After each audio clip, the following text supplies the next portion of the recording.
السلام عليكم ورحمة الله وبركاته.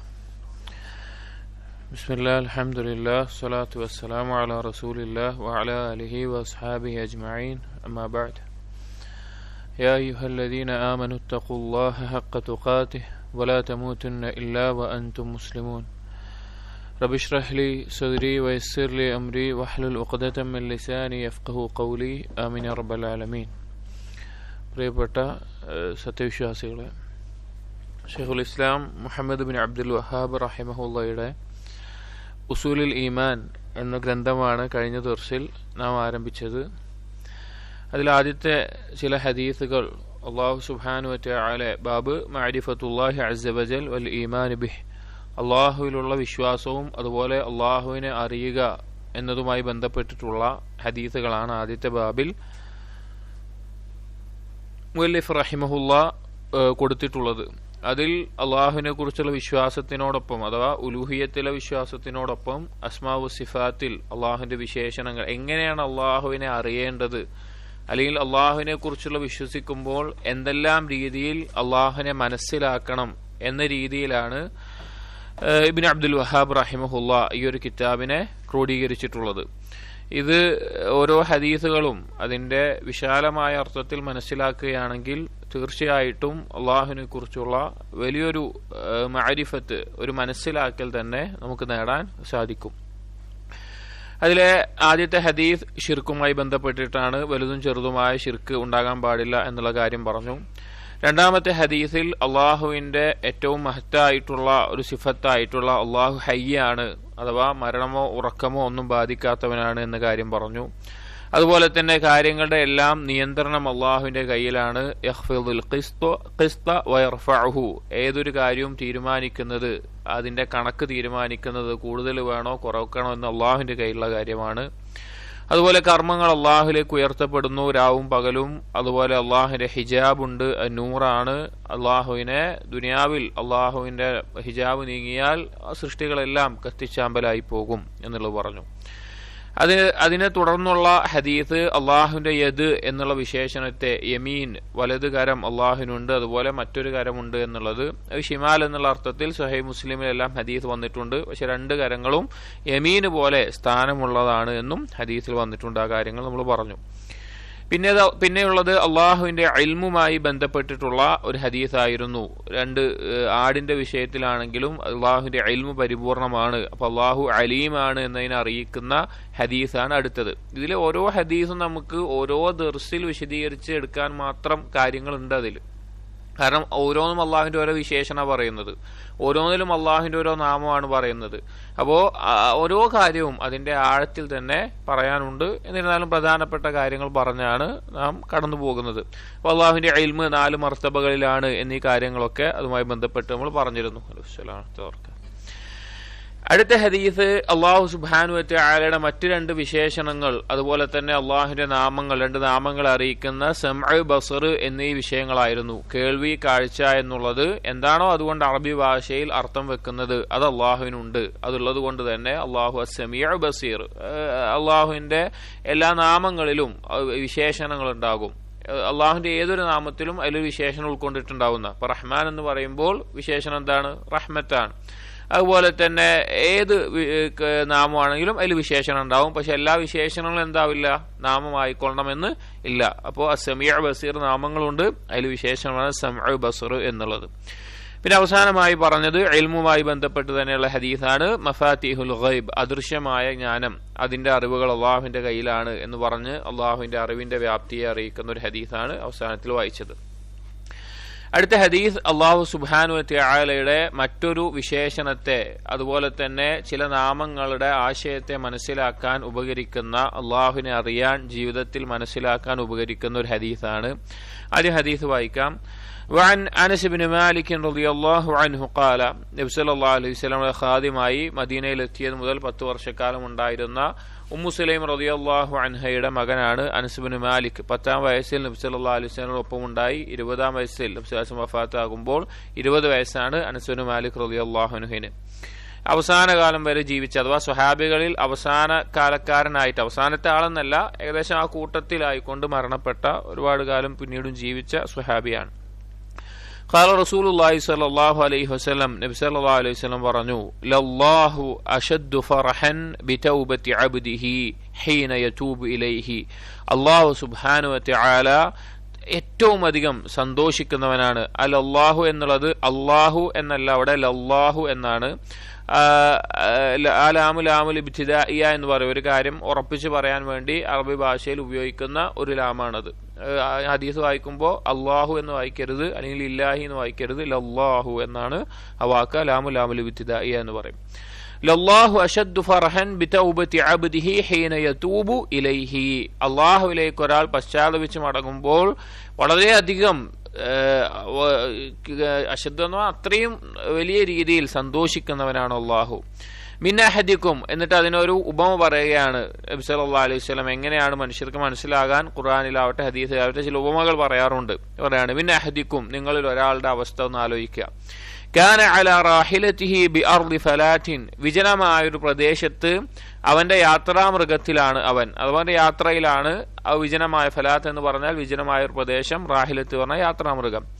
ഫൻഫലതത് മിൻഹു വഅലൈഹാ തുആമുഹു വശറാബുഹു, അവൻ അതിന്റെ മേലെ സഞ്ചരിച്ചു കൊണ്ടിരിക്കുകയാണ്, നീങ്ങിക്കൊണ്ടിരിക്കുകയാണ്, യാത്ര ചെയ്യുകയാണ്. അങ്ങനെ ഫൻഫലതത് മിൻഹു, അവന്റെ ആ യാത്രാമൃഗം അവനെ വിട്ടുപോയി, അവനിൽ നിന്ന് തെറ്റിപ്പോയി. വഅലൈഹാ തുആമുഹു വശറാബുഹു, ആ യാത്രാമൃഗത്തിന്റെ മേലെയാണ് അവന്റെ തുആം, ഭക്ഷണം, അവന്റെ പാനീയങ്ങൾ. ഫഅയ്സ മിൻഹാ, ഐസ എന്ന് പറഞ്ഞാൽ നിരാശപ്പെട്ടു. ഒരാൾ പ്രതീക്ഷ അറ്റുപോകുന്നതിനാണ് ഐസ എന്ന് പറയുന്നത്. ഒരാൾക്ക് പ്രതീക്ഷ അറ്റുപോവുക, അതിന് കിട്ടൂല എന്നുള്ള അവസ്ഥയിലായി. ഫഅതാ ശജറതൻ, അങ്ങനെ അവൻ ഒരു വൃക്ഷത്തിന്റെ ചോട്ടിലെത്തി. ഫൽതജഅ ഫീ ളില്ലിഹാ, അതിന്റെ തണലിൽ അവൻ കുറച്ചു നേരം കിടന്നു. ഇൽതജഅ പറഞ്ഞാൽ കിടന്നു, വിശ്രമിച്ചു. ഖദ് ഐസ മിൻ റാഹിലതിഹി, അവൻ എന്തായിട്ടുണ്ട്, അവനിനി യാത്രാമൃഗം തിരിച്ചു കിട്ടുന്നോ ഒരു പ്രതീക്ഷയില്ല, അതൊക്കെ നിരാശയായിരിക്കുന്നു. ഫബൈനാ ഹുവ കദാലിക ഇദ് ഹുവ ബിഹാ, അങ്ങനെ അവൻ ആ നിരാശയിലായിരിക്കുന്ന സന്ദർഭത്തിൽ ഇദ് ഹുവ ബിഹാ, ഇദ് എന്ന് പറഞ്ഞാൽ ഫുജാഇയ എന്ന് പറയും, പെട്ടെന്നതാ ആ യാത്രാമൃഗം അവന്റെ മുമ്പിലായിക്കൊണ്ട് ഖായിമതൻ ഇൻദഹു, അവന്റെ അടുക്കൽ അത് നിൽക്കുന്നു. പെട്ടെന്ന് ആ സന്ദർഭത്തിൽ പൊടുന്നനെ എന്നൊക്കെ പറയില്ലേ, ആ മൃഗം അവന്റെ മുമ്പിൽ വന്നു നിൽക്കുകയാണ്. ഫഅഖദ ബിഖിതാമിഹ, അതിന്റെ മൂക്ക് കയർ അവൻ പിടിച്ചു. ഖിതാം എന്ന് പറഞ്ഞാൽ ഒട്ടകത്തിനും മറ്റും ഇടുന്ന മൂക്ക് കയർ, അത് പിടിച്ചു. ഫഖാല മിൻ ഷിദ്ദത്തിൽ ഫറഹ്, അങ്ങനെ അവന് വലിയ സന്തോഷമായി. ആ സന്തോഷത്തിൽ അവൻ പറഞ്ഞു, അല്ലാഹുമ്മ അൻത അബ്ദി വ അന റബ്ബുക്, അല്ലാഹുവേ നീ എന്റെ അടിമയും ഞാൻ നിന്റെ റബ്ബുമാണ്.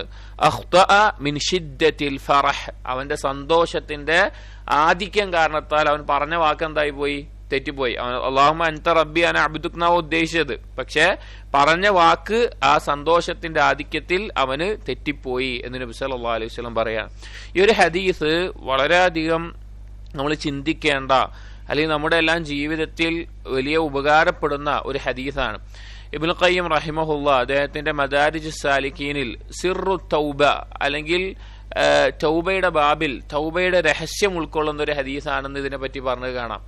അദ്ദേഹം അത് പറയാനുള്ള കാരണം, ഇബ്നുൽ ഖയ്യിം റഹിമഹുല്ലാ ഒരുപാട് കാര്യം വിശദീകരിച്ചിട്ടാണ് സിർറ് എന്ന് പറഞ്ഞത്. അതായത് അല്ലാഹു സുബ്ഹാനഹു വ തആല തൗബ ചെയ്യുമ്പോൾ ഇത്രയധികം സന്തോഷിക്കുന്നു എന്നുള്ളത്, ചില അടിമകൾ അള്ളാഹുവിനെ അനുസരിച്ച് ജീവിക്കുന്ന ആൾക്കാരുണ്ടാവും, അള്ളാഹുവിനെ സൂക്ഷിച്ച് ജീവിക്കുന്ന ഈമാനുള്ള ആളുകൾ. അവർക്ക് ചില ആളുകൾക്ക് അള്ളാഹു തആല ചിലപ്പോഴെല്ലാം പാപം ചെയ്യാനുള്ള അവസരം എളുപ്പമാക്കി കൊടുക്കും. അവന്റെ മേലെ അള്ളാഹു തആല പാപം വിധിക്കും. അവന് തന്നെ മനസ്സിലാവില്ല ഞാൻ എന്തിനാണ് ഈ പാപം ചെയ്യുന്നത് എന്ന നിലക്ക്. എന്നിട്ട് ഇബ്നുൽ ഖയ്യിം പറയുന്നുണ്ട്, അള്ളാഹുവിനെ അനുസരിക്കുന്ന ആളുകൾക്ക് വരുന്നൊരു അപകടം പിടിച്ചൊരു കാര്യമാണ് ഉജ്ബ് എന്നുള്ളത്, സ്വന്തത്തിൽ അത്ഭുതം കൂറുക എന്നുള്ളത്. അള്ളാഹുൽ വിശ്വസിച്ച് അള്ളാഹുവിനെ സൂക്ഷിച്ച് ജീവിച്ച് സൽക്കർമ്മങ്ങൾ ചെയ്യുന്ന, രാത്രി നിസ്കരിക്കുന്ന, സ്വതക്ക കൊടുക്കുന്ന, സുന്നത്ത് നോമ്പെടുക്കുന്ന ആളുകൾക്ക് എന്ത് വരാൻ ചാൻസ് ഉണ്ട്? ഉജ്ബ് എന്ന് പറയും. ഉജ്ബ് എന്ന് പറഞ്ഞാൽ പാപത്തിനേക്കാൾ അപകടമാണ്.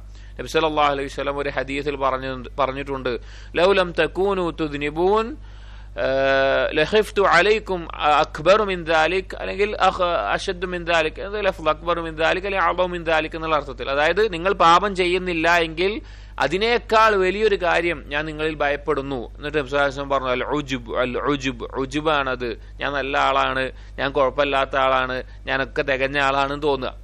അപ്പൊ അങ്ങനെ തോന്നുന്ന ആളുകൾക്ക് അവർക്ക് ആ തോന്നൽ മാറാൻ വേണ്ടി ചിലപ്പോൾ ഒരു പാപം കാരണമാവും. അവനൊരു പാപം ചെയ്യുമ്പോൾ അവൻ വീണ്ടും എന്താകും? അവന് ഒന്നുമല്ല എന്നുള്ള ബോധത്തിൽ അള്ളാഹുലേക്ക് വീണ്ടും പശ്ചാത്തപിച്ച് മടങ്ങാനുള്ള കാരണമാകും. അങ്ങനെയുള്ള തൗബയുടെ ഒരുപാട് രഹസ്യങ്ങളുണ്ട്. തൗബയിൽ അടങ്ങിയിട്ടുള്ള ഒരുപാട് രഹസ്യങ്ങളുണ്ട്. അതിൽപ്പെട്ട ഒരു രഹസ്യമാണ് ഇത് എന്ന് ഒരുപാട് തൗബയുമായി ബന്ധപ്പെട്ട് വിശദീകരിച്ചുകൊണ്ട് അദ്ദേഹം പറയുന്നുണ്ട്. ഇതിലെന്താണ്? അള്ളാഹു സുബ്ഹാനഹു വ തആല ഒരു അടിമയുടെ തൗബയിൽ സന്തോഷിക്കുന്നതിന്റെ ആധിക്യമാണ് പറയുന്നത്. നമ്മളൊന്ന് ആലോചിച്ച് നോക്കിയും, അള്ളാഹു തആലയാണ് നമ്മെ സൃഷ്ടിച്ചത്, നമുക്ക് ഉപജീവനം നൽകുന്നത്, നമ്മുടെ എല്ലാ കാര്യങ്ങളും നിയന്ത്രിക്കുന്നത്.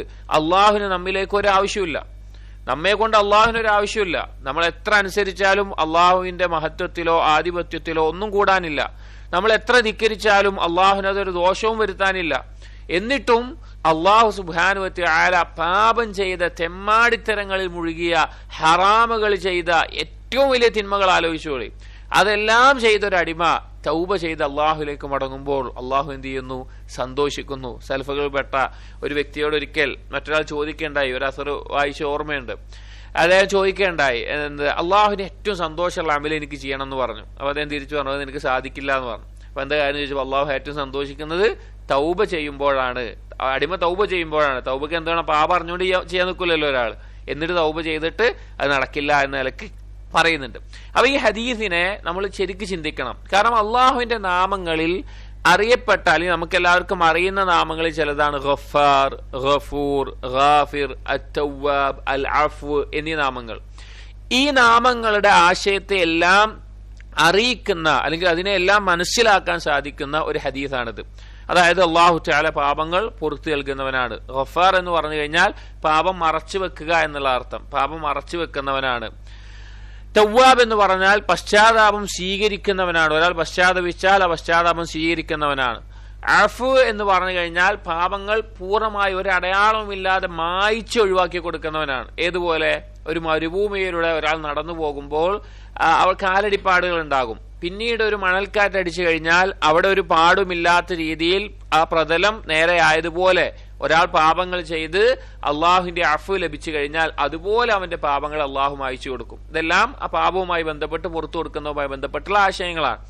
അപ്പോ അള്ളാഹു സുബ്ഹാനഹു വ തആല പുറത്തു കൊടുക്കുന്നു എന്ന് മാത്രമല്ല, ഒരടിമ മടങ്ങി വരുന്ന സമയത്ത് അതിയായി സന്തോഷിക്കുന്നവനാണ് അള്ളാഹു സുബ്ഹാനഹു വ തആല. അതാണ് പറഞ്ഞത് അല്ലാഹു അശദ്ദു ഫർഹൻ ബിതൗബതി അബ്ദിഹി. തൗബ എന്ന് പറഞ്ഞു കഴിഞ്ഞാൽ അർറുജൂ ആണ്, മടക്കം എന്നാണ് അർത്ഥം. ഇനി ഒരു അടിമയുടെ തൗബ അത് സ്വഹീഹ് ആവണമെങ്കിൽ പ്രധാനമായും ഉണ്ടായിരിക്കേണ്ട നിബന്ധനകൾ 3 എണ്ണമാണ്. ചില പണ്ഡിതന്മാർ 5, 7 എന്ന നിലക്കൊക്കെ പറഞ്ഞു കാണാം. എന്നാലും 3 എണ്ണം പ്രധാനമായി അടിസ്ഥാനപരമായിട്ട് തൗബക്ക് ഉണ്ടാവണം. ഒന്നാമത്തേത് അൽ ഇഖ്ലാഉ, രണ്ടാമത്തേത് അന്നദ്മു, മൂന്നാമത്തേത് അൽ അസ്മു. ഇഖ്ലാ എന്ന് പറഞ്ഞാൽ അവസാനിപ്പിക്കലാണ്. പാപം ചെയ്തുകൊണ്ട് ഒരാൾക്ക് എന്ത് ചെയ്യാൻ സാധിക്കില്ല? തൗബ ചെയ്യാൻ സാധിക്കില്ല. ഒരു പാപം ചെയ്തുകൊണ്ടിരിക്കെ അവൻ എന്ത് ചെയ്യാൻ സാധിക്കില്ല? യഥാർത്ഥത്തിലുള്ള തൗബ ചെയ്യാൻ സാധിക്കില്ല. ആ പാപം അവസാനിപ്പിക്കണം. രണ്ടാമത്തെ നദ്മാണ്, അഥവാ ഖേദമുണ്ടായിരിക്കണം. തൗബ എന്ന് പറഞ്ഞതാൽ തന്നെ ഖേദമാണ്, നദ്മാണ് എന്ന് നബി സല്ലല്ലാഹു അലൈഹി വസല്ലം പറഞ്ഞ ഹദീസിൽ കാണാം. ഖേദമുണ്ടായിരിക്കണം, എനിക്ക് സംഭവിച്ചു പോയല്ലോ, പറ്റിപ്പോയല്ലോ എന്ന സത്യസന്ധമായ ഖേദമുണ്ടായിരിക്കണം. മൂന്നാമത്തേത് അസ്മ്, ദൃഢമായ ഒരു നിശ്ചയം. അതെന്താണ്? ഇനി ഞാൻ ആ പാപത്തിലേക്ക് മടങ്ങില്ല, ഇനി അത് ആവർത്തിക്കില്ല ഭാവിയിൽ എന്ന് ദൃഢമായി നിശ്ചയിക്കണം. ഈ 3 കാര്യങ്ങൾ ഉണ്ടാകുമ്പോഴാണ് ഒരാളുടെ തൗബ പരിപൂർണമാവുക. അതിലൊന്ന് മാളിയാണ്, ഒന്ന് ഹാലാണ്, ഒന്ന് മുസ്തഖ്ബലാണ്. മാളി എന്താണ്? മാളി ആയതെന്ന് പറഞ്ഞു കഴിഞ്ഞാൽ നദ്മാണ്, ഖേദം, ചെയ്തു പോയതിൽ ഖേദം. ഹാല് പറഞ്ഞാൽ, മാളി എന്ന് പറഞ്ഞാൽ പാസ്റ്റ് ടെൻസ്. ഹാല് എന്ന് പറഞ്ഞാൽ പ്രസന്റ് ടെൻസ്. പ്രസന്റ് ടെൻസിൽ ഉദ്ദേശിക്കുന്നത് എന്താണ്? ഇഖ്ലാ ആണ്, പാപം അവസാനിപ്പിക്കലാണ്. ഫ്യൂച്ചർ ടെൻസിൽ ഇസ്തിഖ്ബാലിൽ വരുന്ന കാര്യം എന്താണ്? അസ്മാണ്, ഇനി ഞാനത് ആവർത്തിക്കില്ല എന്നുള്ളതാണ്. അപ്പോൾ മനുഷ്യന്റെ ജീവിതത്തിന്റെ 3 ഘട്ടങ്ങളിലുമായി ബന്ധപ്പെട്ടുകൊണ്ട് ചെയ്യുമ്പോഴാണ് ഒരാളുടെ തൗബ സഹീഹാവുകയുള്ളൂ. ആ തൗബ, അങ്ങനെ ഒരു തൗബ ഒരടിമ ചെയ്തു കഴിഞ്ഞാൽ അള്ളാഹു സുബ്ഹാനഹു വ തആല അതിൽ സന്തോഷിക്കുന്നു. പിന്നീട് നബി സല്ലല്ലാഹു അലൈഹി വസല്ലമ അതിനൊരു ഉപമ പറഞ്ഞത് കാണാം. അതാണ് ഏറ്റവും മനോഹരമായിട്ടുള്ള ഒരു ഉപമയിലൂടെയാണ് നബി സല്ലല്ലാഹു അലൈഹി വസല്ലമ അത് അറിയിച്ചിട്ടുള്ളത്. കാരണം മനുഷ്യർക്ക് മനസ്സിലാകാൻ വേണ്ടിയിട്ട് നമ്മളെപ്പോഴും ആയത്തുകളാവട്ടെ, ഹദീസുകളാവട്ടെ, ദീനിയായ കാര്യങ്ങളൊക്കെ നമ്മുടെ ജീവിതവുമായി ബന്ധപ്പെടുത്തി ചിന്തിക്കുമ്പോൾ മാത്രമാണ് അതിന്റെ ആശയങ്ങൾ നമുക്ക് ഉൾക്കൊള്ളാൻ പറ്റുള്ളൂ. ഇപ്പൊ ഖുർആനിനെ നമ്മുടെ ജീവിതവുമായി ബന്ധപ്പെടുത്തണം. ഏത് നിലക്ക്? പണ്ഡിതന്മാർ പറഞ്ഞതുപോലെ ഖുർആൻ നിനക്ക് വേണ്ടി ഇറങ്ങിയതാണ് എന്ന നിലക്ക് വേണം നീ പാരായണം ചെയ്യാൻ. ഖുർആനിലെ ഒരു ആയത്തിൽ ഒരു അമ്ർ കണ്ടാൽ, ഒരു നഹി കണ്ടാൽ, ഒരു കൽപ്പന കണ്ടാൽ, ഒരു വിരോധനം കണ്ടാൽ, അല്ലെങ്കിൽ വേറെ എന്തെങ്കിലും ഒരു ഖിതാബ്, ഒരു അഭിസംബോധന കണ്ടാൽ നീ ചിന്തിക്കേണ്ടത് നിന്നോടുള്ളതാണ് എന്ന നിലക്കാണ്. നിനക്ക് വേണ്ടി ഇറക്കിയ, നിന്റെ റബ്ബ് ഇറക്കിയ ഗ്രന്ഥമാണ് ഖുർആൻ, നിന്നോടാണ് റബ്ബിന്റെ സംസാരം എന്ന നിലക്ക് പാരായണം ചെയ്യുമ്പോഴാണ് അത് നമ്മുടെ ജീവിതവുമായി ബന്ധപ്പെടുത്താൻ സാധിക്കുക. അതുപോലെ തന്നെ ഓരോ ഹദീസുകളാവട്ടെ ബാക്കിയുള്ള കാര്യങ്ങളാവട്ടെ ജീവിതവുമായിട്ട് ബന്ധപ്പെടുത്തിക്കൊണ്ട് നമ്മൾ പഠിക്കണം. അപ്പൊ ഈ ഒരു സന്ദർഭം നമ്മൾ ആലോചിക്കണം. ഈ ഉപമയിൽ പറഞ്ഞൊരു വ്യക്തി നമ്മളാണെന്ന് ആലോചിക്കണം. അഥവാ വിജനമായിട്ടുള്ള ഒരു പ്രദേശത്തിലൂടെ യാത്രാമൃഗത്തിൽ, ആ യാത്രാമൃഗത്തിന്റെ മേലെ ഭക്ഷണവും വെള്ളവും വസ്ത്രവും സൗകര്യങ്ങളൊക്കെ ഏറ്റിക്കൊണ്ട് പോവാണ്. പെട്ടെന്ന് ആ യാത്രാമൃഗം കാണാതായി. മരുഭൂമി പോലെ ഒരു പ്രദേശം, അല്ലെങ്കിൽ ആരും ഇല്ലാത്തൊരു പ്രദേശം. നമ്മളെന്തായി, ഐഷ അതിൽ ആശയറ്റു, ആശ മുറിഞ്ഞുപോയി. ഇനി ഒരു പ്രതീക്ഷയില്ല, പ്രതീക്ഷ അറ്റുപോയി. അങ്ങനെ ഇരിക്കുമ്പോൾ മരത്തിന്റെ ചോട്ടിൽ ഇനി മരണമാണ് മുന്നിൽ എന്നുള്ള അവസ്ഥയിൽ, എല്ലാ ജീവിതത്തിൽ ഒന്നുമില്ല ഇനി മുന്നിൽ എന്നുള്ള അവസ്ഥയിൽ നിൽക്കുമ്പോൾ പെട്ടെന്ന് അതെല്ലാം തിരിച്ചു കിട്ടുന്ന രീതിയിൽ വാഹനമൃഗം മുന്നിൽ വന്നാൽ എത്ര സന്തോഷിക്കും? ഒരു മനുഷ്യനെ സംബന്ധിച്ചിടത്തോളം അവന്റെ സന്തോഷം എത്ര ഉണ്ടാവും? ഇപ്പൊ നമ്മുടെ ജീവിതത്തിൽ ചില സന്ദർഭത്തിലൊക്കെ ഇനി എന്ത് എന്നുള്ള സന്ദർഭത്തിൽ, ആ അവസരത്തിലെത്തി പെട്ടെന്ന് അതിനൊരു തുറവ് ലഭിക്കുമ്പോൾ നമുക്ക് എത്ര സന്തോഷം ഉണ്ടാകും? അതുപോലെ, അല്ലെങ്കിൽ അതിനേക്കാൾ മനസ്സിലാക്കാനാണ് ഉപമ പറഞ്ഞത്, ആ മനുഷ്യരെ മനസ്സിലാക്കാൻ. അപ്പൊ ആ സന്തോഷം എങ്ങനെയാണ്? അല്ലാഹു സുബ്ഹാനഹു വ തആല അതിനേക്കാൾ സന്തോഷിക്കുന്നവനാണ് ഒരടിമ തൗബ ചെയ്ത് മടങ്ങിയാൽ. അള്ളാഹുവിന് എന്താ ആവശ്യമുള്ളത്? നമ്മളെ കോടിക്കണക്കിന് മനുഷ്യരുണ്ട് ഭൂമിയിൽ, അതല്ലാതെ മലക്കുകൾ, അതുപോലെ ജന്തു ജീവജാലങ്ങൾ, അവരെല്ലാം അള്ളാഹുവിനെ ആരാധിക്കുന്നവരാണ്. അതിൽ നമ്മൾ ഒരു മനുഷ്യൻ, നാം ഒരു മനുഷ്യൻ അള്ളാഹുലേക്ക് തൗബ ചെയ്ത് മടങ്ങുമ്പോൾ അള്ളാഹു സന്തോഷിക്കുന്നുണ്ട് എങ്കിൽ നമുക്ക് എങ്ങനെയാണ് ഒരു പാപത്തിൽ തുടരാൻ സാധിക്കുക? എങ്ങനെയാണ് പാപത്തിൽ നിന്ന് തൗബ ചെയ്യാതിരിക്കാൻ സാധിക്കുക? അള്ളാഹു സുബ്ഹാനഹു വ തആല ഇത്രയധികം പാപം പൊറുക്കുന്നവനും പശ്ചാത്താപം സ്വീകരിക്കുന്നവനും അങ്ങനെയുള്ള വിശേഷണങ്ങൾ പരിപൂർണതയിലുള്ളവനാണെന്ന് മനസ്സിലാക്കി തരുന്ന ഒരു ഹദീസാണത്. ആ രീതിയിൽ നമ്മൾ മനസ്സിലാക്കണം. പിന്നീട് ഈ ഹദീസിൽ നിന്നുള്ള മറ്റൊരു പ്രധാനപ്പെട്ട ഫായിദ, അബദ്ധത്തിൽ ഒരു വ്യക്തിക്ക് സംഭവിക്കുന്ന കാര്യങ്ങളുടെ മേലെ അവൻ ശിക്ഷിക്കപ്പെടില്ല എന്നുള്ളതാണ്. അതായത് ഈ ഹദീസിന്റെ അവസാനത്തിൽ അയാൾ പറഞ്ഞ വാക്ക് എന്താണ്? കുഫറാണ്. ഒരാൾ അള്ളാഹുവിനെ പറ്റിയിട്ട് നീ എന്റെ അടിമയും ഞാൻ നിന്റെ റബ്ബാണെന്ന് അള്ളാഹുവിനോട് പറയാന്ന് പറഞ്ഞാൽ എന്താണ്? കുഫറാണ്. വാക്ക് കുഫറിന്റെ വാക്കാണ്. പക്ഷേ അതെന്തല്ല, അവന്റെ മേലെ കുറ്റമല്ല. കാരണം എന്താ? അവന് അബദ്ധത്തിൽ ആ സന്തോഷത്തിന്റെ വൈകാരികതയുടെ ആധിക്യത്തിൽ പറഞ്ഞു പോയൊരു വാക്കായതുകൊണ്ടും അബദ്ധമായതുകൊണ്ടും, അബദ്ധത്തിൽ അവൻ എന്തല്ല, കൽബ് കൊണ്ട് ഉദ്ദേശിച്ച് പറഞ്ഞതല്ല. അതുകൊണ്ട് തന്നെ അങ്ങനെയുള്ള കാര്യങ്ങളുടെ മേലെ അടിമകൾ പിടിക്കപ്പെടില്ല. അത് വേറെ ആയത്തുകളിൽ വ്യക്തമായി അറിയുന്ന കാര്യമാണ്. ഹദീസുകൾ ആ വിഷയത്തിൽ വന്നിട്ടുണ്ട്. ആയത്തുകൾ ചിലത് പറയാം. സൂറത്തുൽ അഹ്സാബിലെ 5-ാമത്തെ ആയത്തിൽ അല്ലാഹു പറയുന്നുണ്ട്, വലൈസ അലൈക്കും ജുനാഹുൻ ഫീമാ അഖ്തഅതും ബിഹി വലാകിൻ മാ തഅമ്മദത് ഖുലൂബുകും.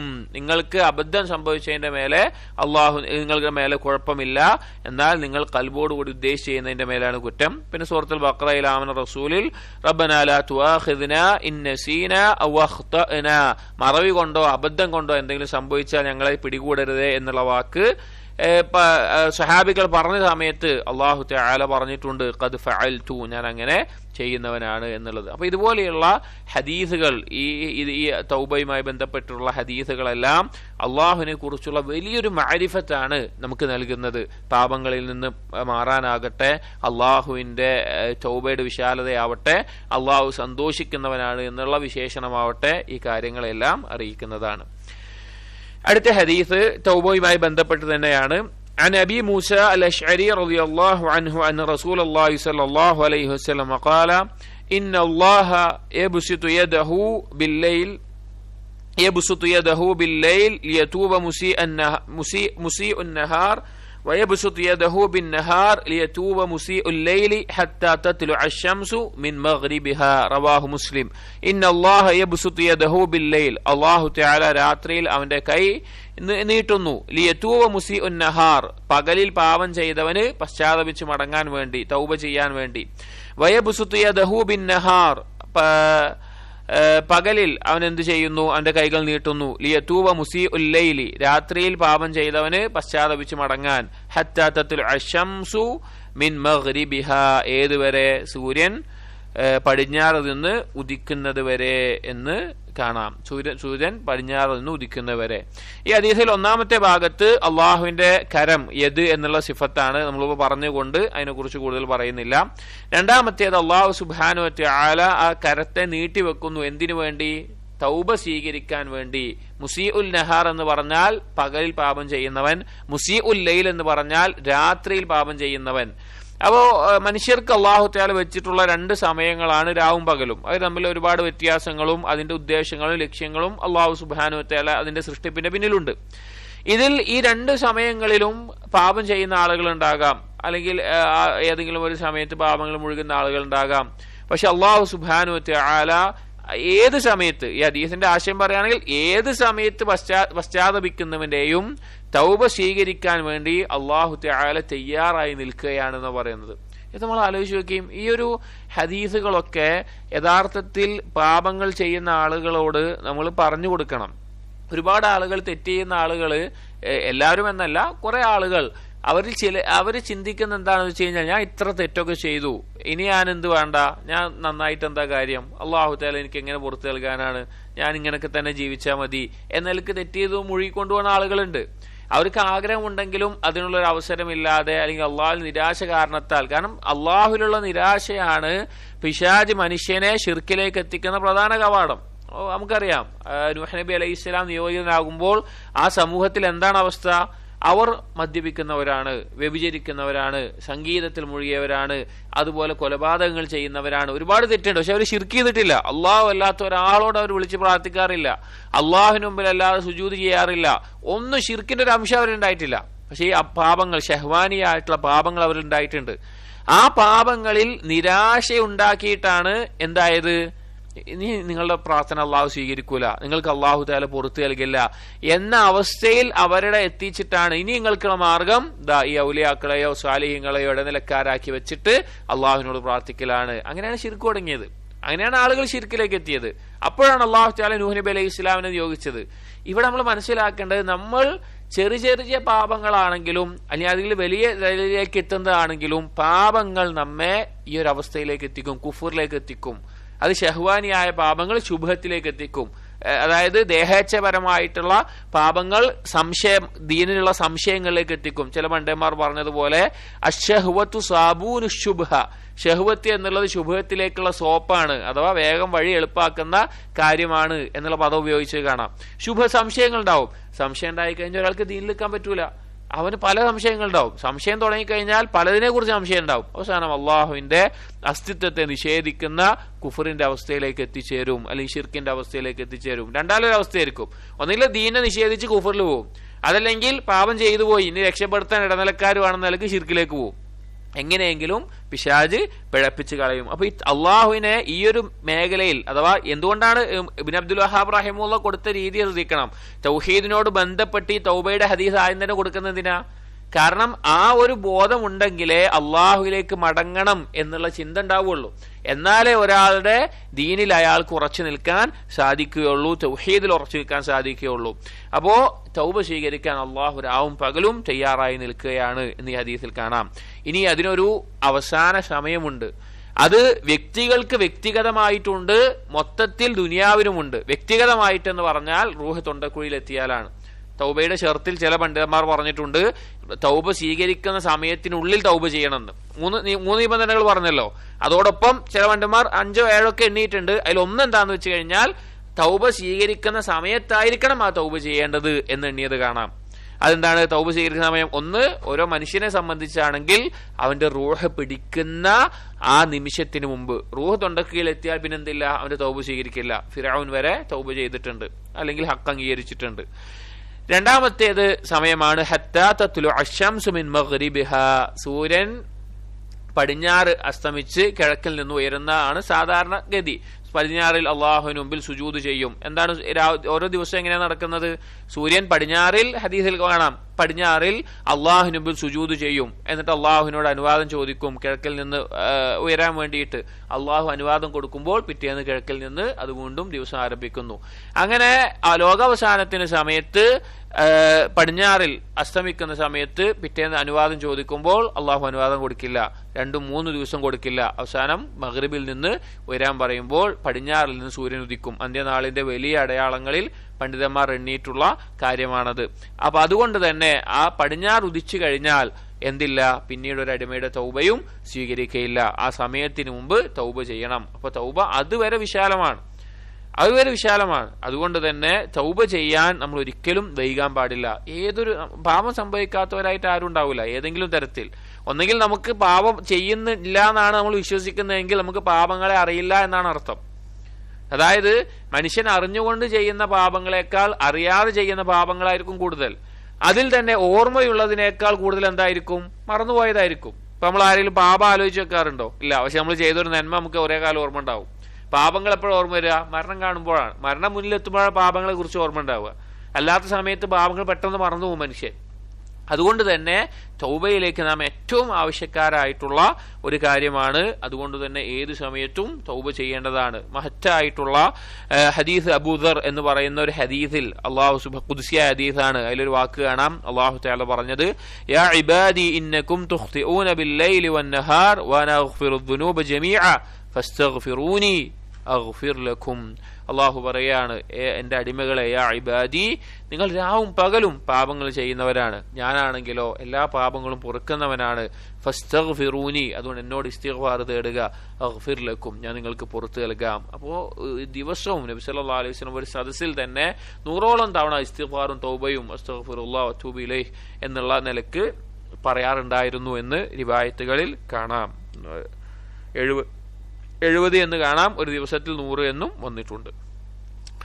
അടുത്ത ഹദീസ് വരുന്നത് അല്ലാഹു സുബ്ഹാനഹു വ തആലയുടെ റഹ്മത്ത് എന്നുള്ള വിശേഷണത്തെ അറിയിച്ചു തരുന്ന ഒരു ഹദീസാണ്. ഈ കിതാബിന്റെ ഒരു സ്റ്റൈല് നിങ്ങൾ മനസ്സിലാക്കിയ ഭയങ്കര ഇഷ്ടമാവും കിതാബ്. കാരണം ഓരോന്നും അള്ളാഹുവിന്റെ ഓരോ വിശേഷണങ്ങളെ പഠിപ്പിച്ചുകൊണ്ടാണ് ഓരോ ഹദീസുകളും കൊടുത്തിട്ടുള്ളത്. കേവലം ഹദീസുകൾ ക്രോഡീകരിച്ചു എന്ന നിലക്കൊന്നല്ല. ഓരോന്നും നമ്മൾ അള്ളാഹുവിനെ കുറിച്ചുള്ള മാരിഫത്ത് ഉറപ്പിക്കേണ്ട ഓരോ കാര്യങ്ങളെ വെച്ചിട്ടാണ് ഓരോ ഹദീസുകളും മുഅല്ലിഫ് റഹിമഹുല്ലാഹ് ക്രോഡീകരിച്ചിട്ടുള്ളത്. ലഹുമ എന്ന് പറഞ്ഞാൽ ബുഖാരിയും മുസ്ലിമും ഉദ്ധരിച്ചിട്ടുള്ള റിവായത്തായിട്ടാണ് അതിനാണ് ലഹുമ എന്ന് കൊടുത്തിട്ടുള്ളത്. മുമ്പ് ബുഖാരി മുസ്ലിം പേര് പറഞ്ഞുകൊണ്ട്. عن عمر رضي الله عنه قال عمر بن الخطاب رضي الله عنه أمير المؤمنين എന്നുള്ള സ്ഥാനപ്പേര് ആദ്യമായി സ്വീകരിച്ച രണ്ടാം ഖലീഫ ഉമർ റളിയല്ലാഹു അൻഹു ഉദ്ധരിക്കുന്ന ഹദീസാണ്. قدم على رسول الله صلى الله عليه وسلم بسبي ഹവാസിൻ. നബി സല്ലല്ലാഹു അലൈഹി വസല്ലം അടുക്കൽ ഹവാസിൻ ഗോത്രത്തിലുള്ള കുറച്ച് തടവ് പുള്ളികളെ എന്താക്കി കൊണ്ടുവന്നു. സബി എന്ന് പറഞ്ഞു കഴിഞ്ഞാൽ യുദ്ധത്തിൽ പിടിച്ചെടുക്കുന്ന തടവുകാർ. അപ്പോഴതാ പെട്ടെന്ന് ആ ബന്ദികളിൽ ഒരു സ്ത്രീ ഇങ്ങനെ അതിന്റെ ഇടയിൽ ഇങ്ങനെ നടക്കുന്നുണ്ട്, എന്തോ തെരഞ്ഞു നോക്കുന്ന പോലെ പോകുന്നുണ്ട്. ഇത് വജദത് സബിയൻ ഫി സബി ഫഅഖദത്ഹു ഫഅൽസഖത്ഹു ബിബത്നിഹാ ഫഅർബഅത്ഹു. ഇത് വജദത് സ്വബിയൻ, സ്വാദ് എന്നാൽ സ്വബി എന്ന് പറഞ്ഞാൽ ചെറിയൊരു പിഞ്ചു കുഞ്ഞ്, പൈതല്. അങ്ങനെ ആ പെണ്ണ് ആ ഫിസ്സബി ബന്ദികൾക്കിടയിൽ ഒരു പിഞ്ചു കുഞ്ഞിനെ കണ്ടെത്തുകയാണ്. ഫഅഖദത്ഹു ഫഅൽസഖത്ഹു ബിബത്നിഹാ ഫഅർബഅത്ഹു. ആ പെണ്ണ് ആ ചെറിയ കുട്ടിയെ കണ്ട ഉടനെ തന്നെ തന്റെ വയറിനോട് ചേർത്ത്, അഥവാ ഉമ്മമാർ കുട്ടികൾക്ക് പാല് കൊടുക്കാൻ എങ്ങനെയാണോ കുട്ടിയെ വെക്കുക അതുപോലെ ചേർത്ത് വെക്കുകയും ആ കുട്ടിക്ക് മുലപ്പാൽ കൊടുക്കുകയും ചെയ്തു. ഫഖാല നബി സല്ലല്ലാഹു അലൈഹി വസല്ലം, നബി സല്ലല്ലാഹു അലൈഹി വസല്ലം ഈ സമയത്ത് സഹാബികളോട് പറഞ്ഞു, അതറൗന ഹാദിഹിൽ മർഅത താരിഹതൻ വലദഹാ ഫിന്നാർ. നിങ്ങൾ വിചാരിക്കുന്നുണ്ടോ ഈ പെണ്ണ് അതിന്റെ കുട്ടിയെ ഒരു തീയിലേക്ക് വലിച്ചെറിയുമെന്ന് നിങ്ങൾ വിചാരിക്കുന്നുണ്ടോ എന്ന് ചോദിച്ചു. തീയിലേക്ക് വലിച്ചെറിയുമെന്ന് നിങ്ങൾ വിചാരിക്കുന്നുണ്ടോ ചോദിച്ചു. ഖുൽന, അപ്പൊ സാഹിബുകൾ പറഞ്ഞു, ലാ വല്ലാഹി, അള്ളാഹു ആണ് ചെയ്യില്ല, കാരണം അവൾക്കതിന് സാധിക്കൂല. ഫഖാല, അപ്പോ നബി സല്ലല്ലാഹു അലൈഹി വസല്ലം പറഞ്ഞു, ലല്ലാഹു അർഹമു ബിഇബാദിഹി മിൻ ഹാദിഹി ബിവലദിഹാ. അല്ലാഹു അർഹമു ബിഇബാദിഹി, അടിമകളോട് ഏറ്റവും കാരുണ്യം കാണിക്കുന്നവനാണ്. അർഹം എന്ന് പറഞ്ഞാൽ റഹീം എന്നുള്ളതിന്റെ ഒക്കെ ഇസ്മു തഫ്ളീലിന്റെ രൂപം, സൂപ്പർലേറ്റീവ് ആയിട്ടുള്ള രൂപം. മിൻ ഹാദിഹി ബിവലദിഹ, ഈ കുട്ടിയോട് ഈ പെണ്ണ് എത്രത്തോളം കാരുണ്യം കാണിക്കുന്നുണ്ടോ അതിനേക്കാൾ കാരുണ്യം കാണിക്കുന്നവനാണ് അല്ലാഹു സുബ്ഹാനഹു വ തആല എന്ന് പറഞ്ഞു. ഈ ഒരു സംഭവം നടക്കുന്നത് ഹവാസിൻ ഗോത്രം എന്ന് പറഞ്ഞാൽ മക്കം ഫത്തിന് ശേഷം, മക്കം ഫത്ത് നബി സല്ലല്ലാഹു അലൈഹി വസല്ലമയും സഹാബികളും മക്കം ഫത്ത് ആക്കിയതിനു ശേഷം ത്വായിഫിലെ സഖീഫ് ഗോത്രം അതുപോലെ ചില ഗോത്രങ്ങൾ റസൂലുള്ളാഹിന്റെ മുമ്പിൽ കീഴൊതുങ്ങാൻ തയ്യാറായില്ല. അവർ എതിർത്തു നിന്നു. അതിൽപ്പെട്ട ഗോത്രമായിരുന്നു ഹവാസിൻ എന്ന് പറയുന്നത്. അവർ മുസ്ലിമീങ്ങളുമായിട്ട് യുദ്ധത്തിനു വേണ്ടി ഒരുങ്ങി നിന്നു. അവർ വീട്ടിൽ സ്ത്രീകളെയും കുട്ടികളെയും എല്ലാവരെയും ഒരുമിച്ച് കൂട്ടിക്കൊണ്ടാണ് യുദ്ധത്തിന് വന്നത്. ആ യുദ്ധ സമയത്ത് അവർ ആ പോണ വഴിക്ക് പാറക്കെട്ടുകൾക്ക് പിന്നിൽ ഒളിച്ചു എന്ന് ആദ്യ സമയത്ത് മുസ്ലിമീങ്ങളെ പെട്ടെന്ന് ആക്രമിക്കുകയുണ്ടായി. ആ സമയത്ത് മുസ്ലിങ്ങൾ ചിന്നിച്ചിതറി ഓടി. പക്ഷെ നബി സല്ലല്ലാഹു അലൈഹി വസല്ലമയും ചുരുക്കം ചില സഹാബികൾ അവിടെ ഉറച്ചു നിന്നു. പെട്ടെന്ന് ഒരു അക്രമം വന്നപ്പോൾ അത് അവർക്ക് ഒഴിവുണ്ടായത് കൊണ്ടാണെന്ന് അല്ലാഹു തആല പറയുന്നുണ്ട്. ഹുനൈൻ യുദ്ധമാണ്, അതിന്റെ പേര് ഹുനൈൻ യുദ്ധമാണ്. അല്ലാഹു തആല സൂറത്ത് തൗബയിലെ 25-ാമത്തെ ആയത്തിൽ പറയുന്നുണ്ട്, വയൗമ ഹുനൈനിൻ ഇദ് അഅജബത്കും കസ്റതുകും. നിങ്ങൾ കുറെ ആളുകളുടെ, അഥവാ ഹുനൈൻ യുദ്ധത്തിനാണ് ഏറ്റവും കൂടുതൽ ആളുകളായിട്ട് മുസ്ലിമുകൾ യുദ്ധത്തിന് പോകുന്നത്. കാരണം മക്കത്തുനിന്ന് മദീനത്തുനിന്ന് വന്ന മുഹാജിറുകളും അൻസാരികളും ഉണ്ട്, മക്കത്തുനിന്ന് ഇസ്ലാം സ്വീകരിച്ച ആളുകളുണ്ട്, വേറെ നാടുകളിൽ നിന്ന് വന്ന ആളുകളുണ്ട്. അപ്പോൾ ഒരുപാട് ആളുകളുണ്ട്. എണ്ണം എത്രയോ എണ്ണം പറയുന്നുണ്ട്. അപ്പൊ അത്രയും കൂടുതൽ ആളുകൾ പോയപ്പോ നമ്മൾ ഇന്ന് എന്തായാലും തോൽക്കില്ല, ജയിക്കും എന്നുള്ള ചില ആളുകൾക്കെങ്കിലും എന്ത് വന്നു? ഉജ്ബ് വന്നു. എല്ലാവർക്കും അല്ല, ചില ആളുകൾക്ക് നമ്മൾ എന്തായാലും ജയിക്കും, സ്വന്തത്തിൽ അത്ഭുതം കോരി. അപ്പൊ അല്ലാഹു തആല പറയാണ്, നിങ്ങൾക്ക് അങ്ങനെ തോന്നി, കുറെ ആളുകളുണ്ടല്ലോ. ഫലം തുഗ്നി അൻകും ഷൈഅ, നിങ്ങൾക്ക് ഒന്നും ഉപകാരപ്പെട്ടില്ല. വളാഖത് അലൈകുമുൽ അർദു ബിമാ റഹബത് സുമ്മ വല്ലൈതും മുദ്ബിരീൻ, നിങ്ങൾക്ക് ഭൂമി ഇടുങ്ങിയതായി തോന്നി, നിങ്ങൾ പിന്തിരിഞ്ഞ് ഓടിപ്പോയി. അഥവാ പെട്ടെന്ന് അക്രമം ഉണ്ടായപ്പോൾ ഓടിപ്പോയിണ്ടായി. പക്ഷെ നബി സല്ലല്ലാഹു അലൈഹി വസല്ലം എല്ലാം അവിടെ ഉറച്ചു നിന്ന് പോരാടുകയും അവസാനം വിജയിക്കുകയും ചെയ്തു. അങ്ങനെയാണ് ഈ ബന്ദികളെ കിട്ടുന്നത്. ഈ അന്ന് എന്താ, കുട്ടികളും സ്ത്രീകളും എല്ലാവരും ബന്ദികളുണ്ട്. അപ്പൊ യുദ്ധത്തിൽ മുസ്ലിമീങ്ങൾ ഒരു കൂട്ടരെ യുദ്ധത്തിൽ തോൽപ്പിച്ചു കഴിഞ്ഞാൽ അവിടെ തോറ്റ് നിൽക്കുന്ന തടവിലാകുന്നവർ പിന്നീട് അടിമകളാണ്. അവർ പോലെ ബന്ദികളായി കിട്ടി. അതാണ് ഹവാസിന്റെ ഗോത്രത്തിലെ ആളുകൾ. അപ്പൊ ഹവാസിൻ ഗോത്രത്തിൽപ്പെട്ട ആളുകൾ നിൽക്കുന്ന സമയത്ത് ഒരു സ്ത്രീ ഉമ്മയാണ് അങ്ങനെ ഓടി നടക്കുന്നുണ്ട്. അപ്പൊ എന്താണ് ഓടി നടക്കുന്നത് ശ്രദ്ധിച്ചപ്പോഴാണ് ഒരു ചെറിയ പിഞ്ചു പൈതലിനെ, അവരുടെ കുട്ടിയാണ്. സ്വാഭാവികമായിട്ട് നമുക്കറിയാം, ഒരു ഉമ്മാക്ക് കുട്ടിയോടുണ്ടാകുന്ന സ്നേഹം എന്ന് പറഞ്ഞു കഴിഞ്ഞാൽ വളരെ വലുതാണ്. അത് മൃഗങ്ങളിൽ പോലും, മനുഷ്യരെ നമുക്കറിയാം, മൃഗങ്ങളിൽ പോലും അത് അത്രയും സ്നേഹമുള്ള ഒരു കാര്യമാണ്. ഞാൻ ഒരു അനുഭവം പറയാം. എന്റെ ജീവിതത്തിൽ മൃഗങ്ങൾക്ക് ഉമ്മമാർക്ക് കുട്ടികളോടുണ്ടാകുന്ന ഒരു ഇതാണ് പറയാം. എന്റെ വീടിന്റെ അടുത്ത് ഒരിക്കല് കൊറോണ സമയത്ത് കിണറിന് ചുറ്റും ഒരു നായ കിടന്നിങ്ങനെ കുരച്ച് ഇങ്ങനെ നടക്കുന്നുണ്ട്. അപ്പൊ കുറെ കഴിഞ്ഞ എന്തായപ്പോ എന്താ കാര്യം നോക്കിയപ്പോ അതിന്റെ 2 കുട്ടികൾ, ചെറിയ നായ്ക്കുട്ടികൾ കിണറ്റിൽ വീണുപോയി. ഒന്ന് വെള്ളത്തിൽ വീണിട്ട് ചത്തുപോയിട്ടുണ്ട്, ഒന്ന് കിണറിന്റെ അറ്റത്തൊരു ചെറിയ ഭാഗത്ത് നിന്നുകൊണ്ട് അതിൻ്റെ ഉള്ളിൽ കരയുന്നുണ്ട്. ഈ നായ ആ കിണറിന്റെ മുമ്പിലുള്ള വലയും മറ്റുമൊക്കെ കടിച്ചു പറിച്ച് മാറ്റുന്നുണ്ട്, അങ്ങനെ നോക്കുന്നുണ്ട്. അത് ശരിക്ക് ഞാനും വേറെ ആൾക്കാരും നമ്മളെ നോക്കിയിട്ട് കണ്ണിന്ന് വെള്ളം ചാടിക്കൊണ്ട് ഒന്ന് സഹായിക്കണം, എന്റെ കുട്ടിയെ രക്ഷപ്പെടുത്തണേ എന്ന് പറയുന്നത് പോലെ അതിന്റെ മുഖത്തുണ്ടായിരുന്നു. അത്ര ഇത്. പിന്നെ നമ്മൾ കുറെ കയറൊക്കെ കെട്ടി അതിനെ പുറത്തെടുത്ത് കൊടുക്കണ്ടായി. അപ്പൊ അന്ന് ഞാൻ ഒരുപാട് ആലോചിച്ച കാര്യമായിരുന്നു, ഒരു മൃഗത്തിനാണ് അതിന്റെ കുട്ടിയോട് എന്ത് ഇത്ര വലിയ കാരുണ്യമുള്ളത്. ഒരു നായക്ക് അതിന്റെ, അഥവാ പിന്നെ ബാക്കിയുള്ള ചിന്തിക്കാനോ ഇതൊന്നും ശേഷിയില്ലാത്ത ഒരു തള്ളക്ക് നായക്കുട്ടിയോടുള്ളതാണ്. അപ്പോ മനുഷ്യരെ നമുക്കറിയാം, നമ്മളൊന്ന് ചിന്തിച്ചാൽ മതി, ഒരു ഉമ്മാക്ക് കുട്ടിയോടുണ്ടാവുന്ന സ്നേഹം എത്ര വലുതാണെന്ന് ആലോചിച്ചാൽ മതി. അപ്പൊ ആ കുട്ടീനെ ഇതിന്റെ കൂട്ടത്തിൽ ഇട്ടിട്ട് വേഗം കിട്ടിയിട്ട്, കാരണം ബന്ദിയാണ്, ആ പെണ്ണ് ബന്ദിയാണ്, പക്ഷെ അതിന്റെ ഇടയിൽ ആ കുട്ടീനെ കിട്ടിയിട്ട് ഉടനെ ആ കുട്ടിക്ക് വിശക്കുന്നുണ്ടാവുമല്ലോ എന്ന നിലക്ക്, കാരണം മുലപ്പാൽ മാത്രമേ കുടിക്കുകയുള്ളൂ, അതുകൊണ്ട് വേഗം മുലപ്പാൽ കൊടുക്കാൻ വേണ്ടി തെരഞ്ഞു കിട്ടിയിട്ട് പാൽ കൊടുക്കുമ്പോൾ നബി സല്ലല്ലാഹു അലൈഹി വസല്ലമ സഹാബികൾക്ക് അവിടെ അള്ളാഹുവിനെ പറ്റി പറഞ്ഞു കൊടുക്കുകയാണ്. നബി സല്ലല്ലാഹു അലൈഹി വസല്ലമയുടെ ഒരു പ്രത്യേകതയുണ്ട്. അഥവാ നബി സല്ലല്ലാഹു അലൈഹി വസല്ലമയുടെ പ്രത്യേകത എന്ന് പറഞ്ഞാൽ നബി സല്ലല്ലാഹു അലൈഹി വസല്ലം ചെയ്യാറുള്ള കാര്യമായിരുന്നു പല കാര്യങ്ങളുമായി ബന്ധപ്പെടുത്തി, അഥവാ മനുഷ്യർക്ക് ചിന്തിക്കാൻ പറ്റുന്ന സമയങ്ങളിൽ ഓരോ പരലോകവും അള്ളാഹുവിനെ പറ്റി പറഞ്ഞു കൊടുക്കും. ഇപ്പൊ ഒരു ദിവസം നബി സല്ലല്ലാഹു അലൈഹി വസല്ലം പോകുന്ന സമയത്താണ് ഒരു ആട് ചത്ത് കിടക്കുന്നത്, ചെവി മുറിഞ്ഞു പോയിട്ടുള്ളത്. നബി സല്ലല്ലാഹു അലൈഹി വസല്ലം ചോദിച്ചു, ഇതിന് ആർക്കെങ്കിലും വേണോ? 1 ദിനാറിന് 2 ദിനാറിനൊക്കെ വേണോ? അപ്പൊ സാഹിബ് പറഞ്ഞു, വെറുതെ എന്നാലും ആരും വാങ്ങൂല, അപ്പൊ ഇത്രയുള്ള അള്ളാഹിന്റെ അടുക്കൽ ദുനിയാവ് എന്ന് പറഞ്ഞിട്ട്. കാരണം അത് എടുത്തു കഴിഞ്ഞാൽ അത് പിന്നെ ഒരു ഭാരമാണ്, അതിനെ തിന്നാൻ പറ്റൂല, അവിടെ എന്തെങ്കിലും കൊണ്ട് കുഴിച്ചിടണം, കുറെ പണിയാണ്. അപ്പൊ അതുപോലെയാണ് ദുനിയാവ്. അങ്ങനെ പല ഉപമകളും പറഞ്ഞുകൊണ്ട് ബന്ധിപ്പിച്ചു കൊടുക്കാറുണ്ട്. അപ്പൊ ഇങ്ങനെ ഇവരെ കണ്ടപ്പോൾ നബി സല്ലല്ലാഹു അലൈഹി വസല്ലം സഹാബികളോട് ചോദിച്ച വാക്ക് ശരിക്കും ആലോചിക്കണം. അതറൗന ഹാദിഹിൽ മർഅത താരിഹതൻ വലദഹാ ഫിന്നാർ, നിങ്ങൾക്ക് തോന്നുന്നുണ്ടോ ഈ ഒരു പെണ്ണ് ആ കുട്ടിയെ തീയിലേക്ക് വലിച്ചെറിയുന്നത് നിങ്ങൾക്ക് തോന്നുന്നുണ്ടോ? സഹാബികൾ ഒന്നടങ്കം പറഞ്ഞു, ഒരിക്കലും ഇല്ല, അള്ളാഹു ആണ് ആ പെണ്ണിനത് കഴിയില്ല, ഒരു ഉമ്മാക്ക് അതിന് കഴിയില്ല. ആ ഉമ്മ വേണമെങ്കിൽ അങ്ങോട്ട് പോയാലും ആ കുട്ടീനെ എടുത്തെറിയാന് ആ ഉമ്മാക്ക് സാധിക്കൂല എന്ന് പറയാ. നബി സല്ലല്ലാഹു അലൈഹി വസല്ലം പറയാണ്, ലല്ലാഹു അർഹമു ബിഇബാദിഹി മിൻ ഹാദിഹി ബിവലദിഹാ. അല്ലാഹു സുബ്ഹാനഹു വ തആല അവന്റെ അടിമകളോട് ഈ ഉമ്മാക്ക് കുട്ടിയോടുള്ളതിനേക്കാൾ കാരുണ്യമുള്ളവനാണ്. സുബ്ഹാനല്ലാഹ്, ആലോചിച്ച് നോക്കി. ഇങ്ങനെ കാരുണ്യമുള്ള ഒരു റബ്ബ് നമുക്കുണ്ട് എന്നത് തന്നെ നമുക്ക് ഏതൊരു സന്ദർഭത്തിലും ജീവിക്കാൻ മുന്നോട്ട് പ്രേരണയേകുന്ന, അല്ലെങ്കിൽ ഒരിക്കലും നിരാശപ്പെടേണ്ടതില്ലാത്ത, അള്ളാഹുവിൽ പൂർണ്ണമായി ഭരമേൽപ്പിക്കാവുന്ന, അള്ളാഹുവിനെ മാത്രം ആരാധിക്കാൻ ഏറ്റവും സഹായകമാകുന്ന കാര്യമാണ് എന്ത്? ഈ ഒരു കാര്യം. അള്ളാഹുവിന്റെ റബ്ബ് അത്രത്തോളം എന്നോട് കാരുണ്യം കാണിക്കുന്നവനാണെന്നൊന്ന് ചിന്തിച്ചു നോക്കി, ആലോചിച്ച് നോക്കി. ഒരു ഉമ്മാക്ക് കുട്ടിയോടുള്ള സ്നേഹം, അതിനേക്കാൾ അള്ളാഹു നമ്മോട് കാരുണ്യം കാണിക്കുന്നു. അപ്പൊ നമുക്ക് എത്രയാണത്? അള്ളാഹു സുബ്ഹാനഹു വ തആലയുടെ സ്ഥിരപ്പെട്ടിട്ടുള്ള ഒരു വിശേഷണമാണ് റഹ്മത്ത് എന്നുള്ളത്. അടുത്ത ഹദീസുകളും റഹ്മത്തുമായി ബന്ധപ്പെട്ടാണ്, പക്ഷെ അതിന് മുമ്പേ റഹ്മത്തുമായി ചില കാര്യങ്ങൾ പറയാം. അള്ളാഹു സുബ്ഹാനഹു വ തആലയുടെ അള്ളാഹ് എന്ന പേരിന് ശേഷം ഏറ്റവും അധികം ഒരു പക്ഷെ നാം പറയുന്ന നാമങ്ങളാണ് എന്ത്? അർ റഹ്മാൻ, അർ റഹീം എന്നുള്ളത്.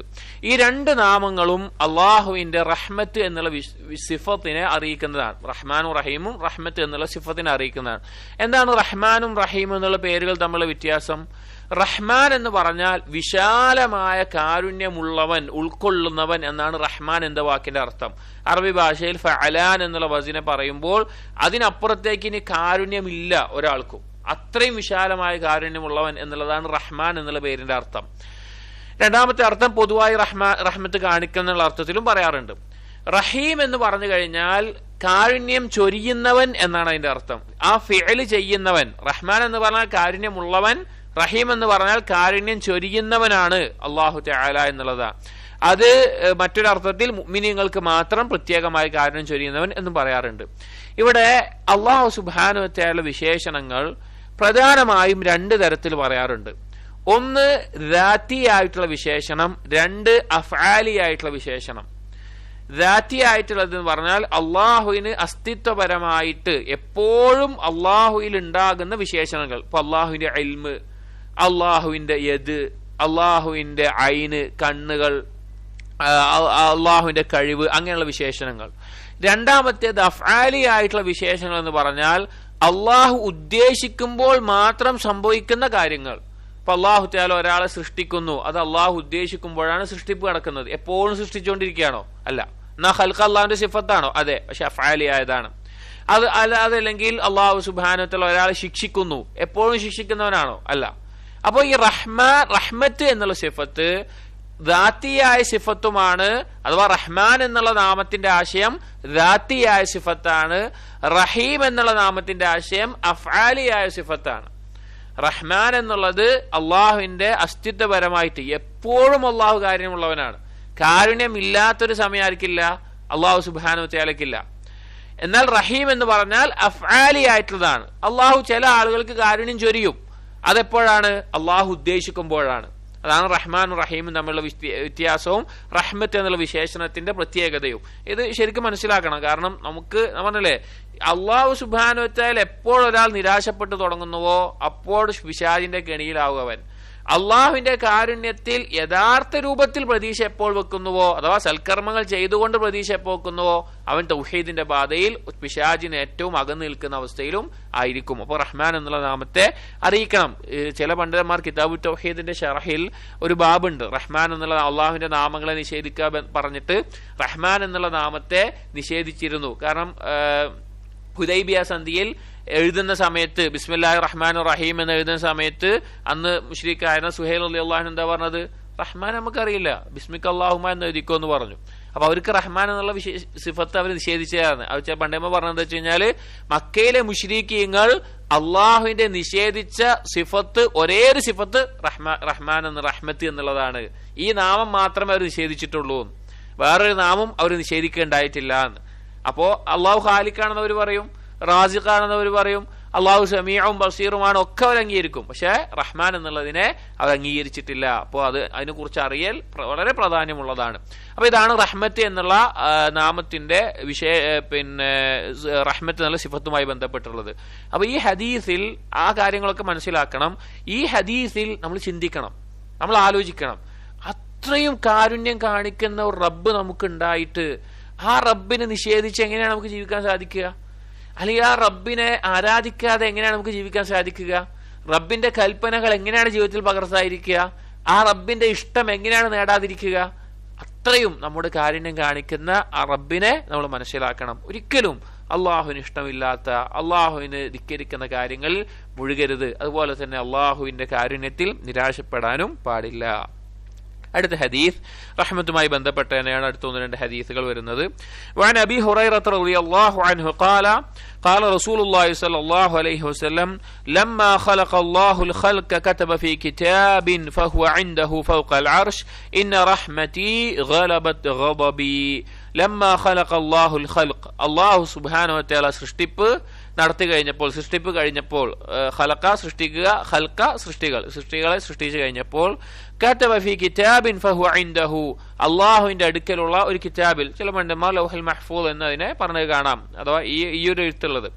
എന്തായാലും അള്ളാഹുവിന്റെ അടുക്കലുള്ള കിതാബിൽ ഫൗഖൽ അർശ്, അർശിന് മുകളിലുള്ള ഇന്ന റഹ്മതി ഗലബത് ഗളബി, എന്റെ റഹ്മത്ത് എന്റെ കോപത്തെ മറികടന്നിരിക്കുന്നു. ഗലബ എന്ന് പറഞ്ഞാൽ കോൺകർ ചെയ്യുക എന്നൊക്കെ പറയില്ല, ഒന്നിനെ മേലെ പിന്നെ ഡൊമിനന്റ് ആവുക, ഡൊമിനന്റ് ഖഹാർന്നാണ്, കോൺകർ ചെയ്യുക, ഒന്നിനെ കീഴ്പ്പെടുത്തുക എന്നുള്ള അർത്ഥത്തിൽ. ഒന്നിനേക്കാൾ മേലെ നിൽക്കുന്നതാണ് എന്റെ കാരുണ്യം എന്നുള്ളത്. ഈ ഹദീസിൽ പ്രധാനമായിട്ടുള്ള ചില കാര്യങ്ങൾ, ഒന്ന് അള്ളാഹുവിന്റെ ഖൽഖ് എന്നുള്ള അള്ളാഹുവിന്റെ സിഫത്തിനെ പറ്റി പറയുന്നുണ്ട്. അള്ളാഹു സൃഷ്ടിപ്പ് നടത്തി എന്നുള്ളത് എല്ലാം അള്ളാഹുവിന്റെ സൃഷ്ടിയാണ്, അള്ളാഹുവിൽ നിന്ന് ഉള്ള ഒഴികെ ബാക്കിയുള്ളതെല്ലാം അള്ളാഹുവിന്റെ സൃഷ്ടിയാണ് എന്നുള്ള കാര്യം പ്രധാനമുള്ളതല്ല.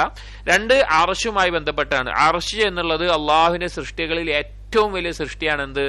അർശ് എന്നുള്ളത്. ആദ്യം സൃഷ്ടിച്ചത് കലമിനെയാണോ അർശിനെയാണോ അതല്ല വെള്ളത്തെയാണോ എന്ന് ഉലമാക്കൾക്കിടയിൽ അഭിപ്രായ വ്യത്യാസമുള്ള ഒരു കാര്യമാണ്.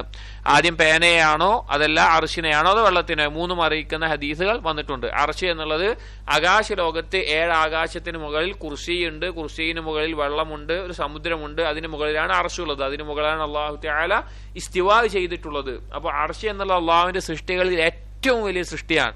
അതുകൊണ്ടാണ് റബ്ബുൽ അർശ് എന്ന് പറയുമ്പോൾ എല്ലാ സൃഷ്ടികളെയും റബ്ബാണ് അള്ളാഹു എന്നാണ് അതുകൊണ്ട് ഉദ്ദേശിക്കുന്നത്. റബ്ബുൽ അർശ്, ആ അർശിൽ കുർസി തന്നെ മരുഭൂമിയിൽ ഒരു വളയം, ചെറിയ വളയം കിടക്കുന്നത് പോലെയാണ്. ആ കുർസിനകത്ത് ആകാശഭൂമികൾ എങ്ങനെയാണ്?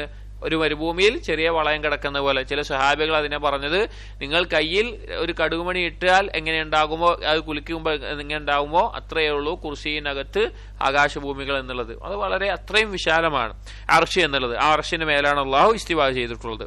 എന്നിട്ട് അതിൽ അവിടെ ഒരു കിതാബിൽ അള്ളാഹു രേഖപ്പെടുത്തിയിട്ടുള്ള കാര്യം, ഇന്ന റഹ്മതി ഗലബത് ഗളബി, എന്റെ കാരുണ്യം എന്റെ കോപത്തെ മറികടന്നിരിക്കുന്നു, അല്ലെങ്കിൽ അതിനെ കീഴ്പ്പെടുത്തിയിരിക്കുന്നു എന്ന് അള്ളാഹു സുബ്ഹാനഹു വ തആല രേഖപ്പെടുത്തിയിട്ടുണ്ട് എന്നാണ് പറയുന്നത്. ഇവിടെ നമ്മൾ മനസ്സിലാക്കേണ്ട ഒരു കാര്യം, ഗളബ് എന്നുള്ളതും അള്ളാഹുവിന്റെ വിശേഷണമാണ്. അള്ളാഹു എന്താണ്? കോപിക്കുന്നവനാണ്. റഹ്മത്ത് കാരുണ്യം കാണിക്കുന്നവനാണെന്ന് പറഞ്ഞതുപോലെ തന്നെ കോപിക്കുന്നവനാണ്. പക്ഷേ റഹ്മത്ത് നമ്മൾ പറഞ്ഞു ദാത്തിയായ സിഫത്തുമാണ്, അഫ്ആലിയായ സിഫത്തുമാണ്. എന്നാൽ ഗളബ് എന്ന് പറഞ്ഞാൽ അഫ്ആലിയായ സിഫത്ത് മാത്രമാണ്. അള്ളാഹു എപ്പോഴും കോപിക്കുന്നവനാണോ? കോപം എപ്പോഴും ഉള്ളവനാണോ? അല്ല. എന്നാൽ റഹ്മത്ത് അങ്ങനെയല്ല. അള്ളാഹുവിന്റെ അടുക്കൽ റഹ്മത്ത് എപ്പോഴും ഉണ്ട്, ദാത്തിയായ സിഫത്താണ്. റഹ്മത്ത് ദാത്തിയുമാണ് അഫ്ആലിയുമാണ്. പക്ഷെ ഗളബ് എന്നുള്ളത് അഫ്ആലി മാത്രമാണ്.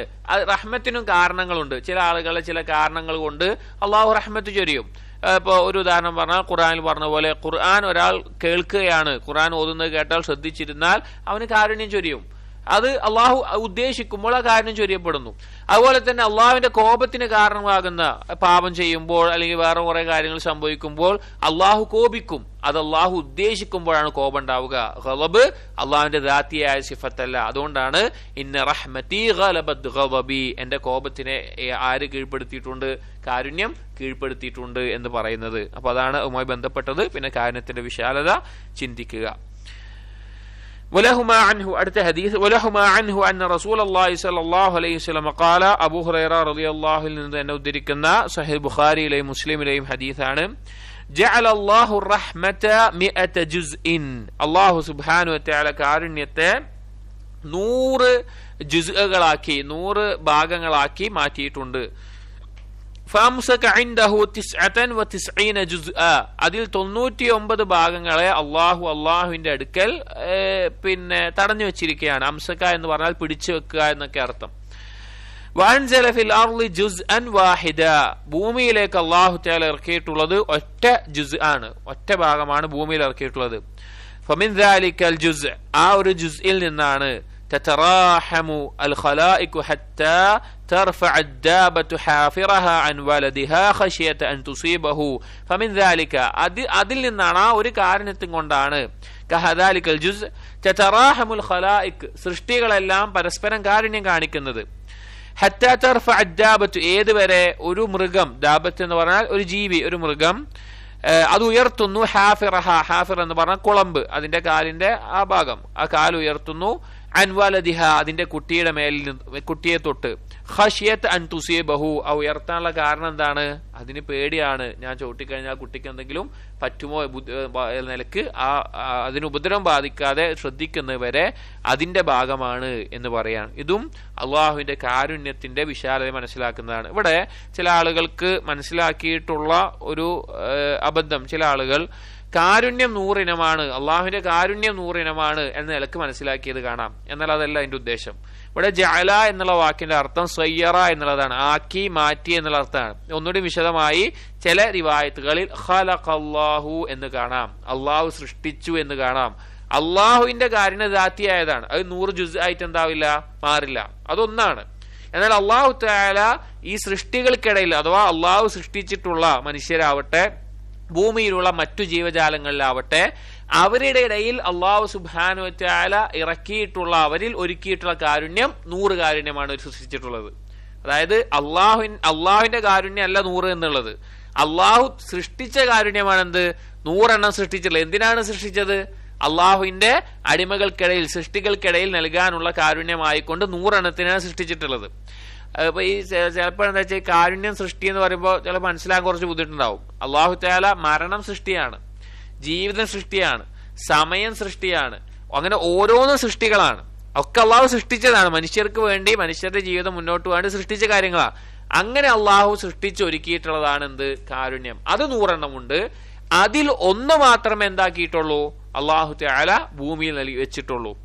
അതുകൊണ്ടാണ് ഈ ഭൂമിയിലുള്ള ആകാശലോകം സൃഷ്ടിപ്പ് മുതൽ, അഥവാ മനുഷ്യരുടെ ജീവിതം മുതൽ ഇന്ന് വരെ എല്ലാ ജന്തു ജീവജാലങ്ങൾക്കിടയിലും കാരുണ്യം കാണിക്കുന്നത്. മനുഷ്യരുടെ ഇടയിൽ മാത്രമല്ല, ഇനി മൃഗങ്ങൾ വരെ അതിന്റെ കുട്ടിക്ക് എന്തെങ്കിലും ഉപദ്രവം പറ്റാതിരിക്കാൻ വേണ്ടി ശ്രദ്ധിക്കുന്നത് ആ ഒരു കാരുണ്യത്തിന്റെ ഭാഗമാണ് എന്നാണ് ഈ ഹദീസിൽ പറയുന്നത്. ബാക്കി 99 എണ്ണം വേറെ റിവായത്തിൽ വന്നതുപോലെ പരലോകത്ത് മുഅ്മിനീങ്ങൾക്ക് പ്രത്യേകമായി അള്ളാഹു മാറ്റി വെച്ചിട്ടുള്ളതാണ്. ഇതിൽ ശ്രദ്ധിക്കേണ്ട ഒരു കാര്യം, അള്ളാഹുവിന്റെ കാരുണ്യമല്ല 100 ആയിട്ടുള്ളത്, അള്ളാഹു വേറെ ഒരുക്കിയിട്ടുള്ള, സൃഷ്ടിച്ചിട്ടുള്ള കാരുണ്യം, സൃഷ്ടികൾക്കിടയിൽ ഉണ്ടായിരിക്കേണ്ടതിന് വേണ്ടി ഒരുക്കിയിട്ടുള്ളത് 100 എണ്ണമായിട്ടാണ് അള്ളാഹു ഒരുക്കിയിട്ടുള്ളത്, സൃഷ്ടിച്ചിട്ടുള്ളത് എന്നാണ് അതിന്റെ അർത്ഥം. അതിനെ തുടർന്ന് വന്നു തന്നെ ഈ ഹദീസിന്റെ അതേ റിവായത്തിൽ, മുസ്ലിമിന്റെ റിവായത്തിൽ ഇങ്ങനെ കാണാം, മഅനാഹു മിൻ ഹദീസ് സൽമാൻ വഫീഹി കുല്ലു റഹ്മത്തിൻ തിബാഖ മാ ബൈന അസ്സമാഇ വൽ അർദ് വഫീഹി ഫഇദാ കാന യൗമുൽ ഖിയാമ കമ്മലഹാ ബിഹാദിഹി റഹ്മ. കുല്ലു റഹ്മത്തിൻ, ആ 100 കാരുണ്യത്തിൽ ഓരോന്നും, തിബാഖ മാ ബൈന അസ്സമാഇ വൽ അർദ്, ആകാശഭൂമികളെ നിറയുന്നതാണ് ഒരു കാരുണ്യം തന്നെ. അല്ല, അത്ര വിശാലമാണ് ആകാശഭൂമി എന്ന് പറഞ്ഞാൽ. 7 ആകാശങ്ങളും 7 ഭൂമിയും നിറയുന്നതാണ് അതിലൊരു കാരുണ്യം. അങ്ങനെ 100 കാരുണ്യമുണ്ട്.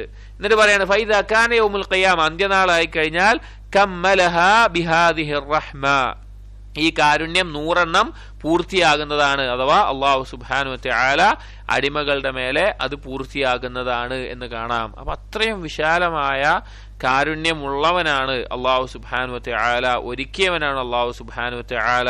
അതുകൊണ്ട് തന്നെ അള്ളാഹു നമുക്ക് സംഭവിക്കുന്ന പാപങ്ങളിൽ നിന്ന് നമ്മൾ പശ്ചാത്തപിച്ച് മടങ്ങുകയും നന്മകൾ ചെയ്ത് അള്ളാഹുവിന്റെ കാരുണ്യം നേടാൻ കാരണമായിട്ടുള്ള കർമ്മങ്ങളിൽ മുന്നേറുകയും ചെയ്യേണ്ടതുണ്ട്. അടുത്ത ഹദീസ്, അള്ളാഹു സുബ്ഹാനഹു വ തആല പ്രതിഫലം നൽകുന്നതുമായി ബന്ധപ്പെട്ട്, അല്ലെങ്കിൽ അടിമകളുടെ കർമ്മങ്ങൾക്ക് എങ്ങനെയാണ് അള്ളാഹുവിന്റെ അടുക്കൽ സ്വീകരിക്കപ്പെടുന്നത് എന്നതുമായി ബന്ധപ്പെട്ട് അറിയിക്കുന്ന അള്ളാഹുവിനെ കുറിച്ച്, അല്ലെങ്കിൽ അള്ളാഹുവിന്റെ ഹിക്മത്തിനെ കുറിച്ച്, അള്ളാഹുവിന്റെ ഒരു ഫിഅലിനെ മനസ്സിലാക്കി തരുന്നതാണ്.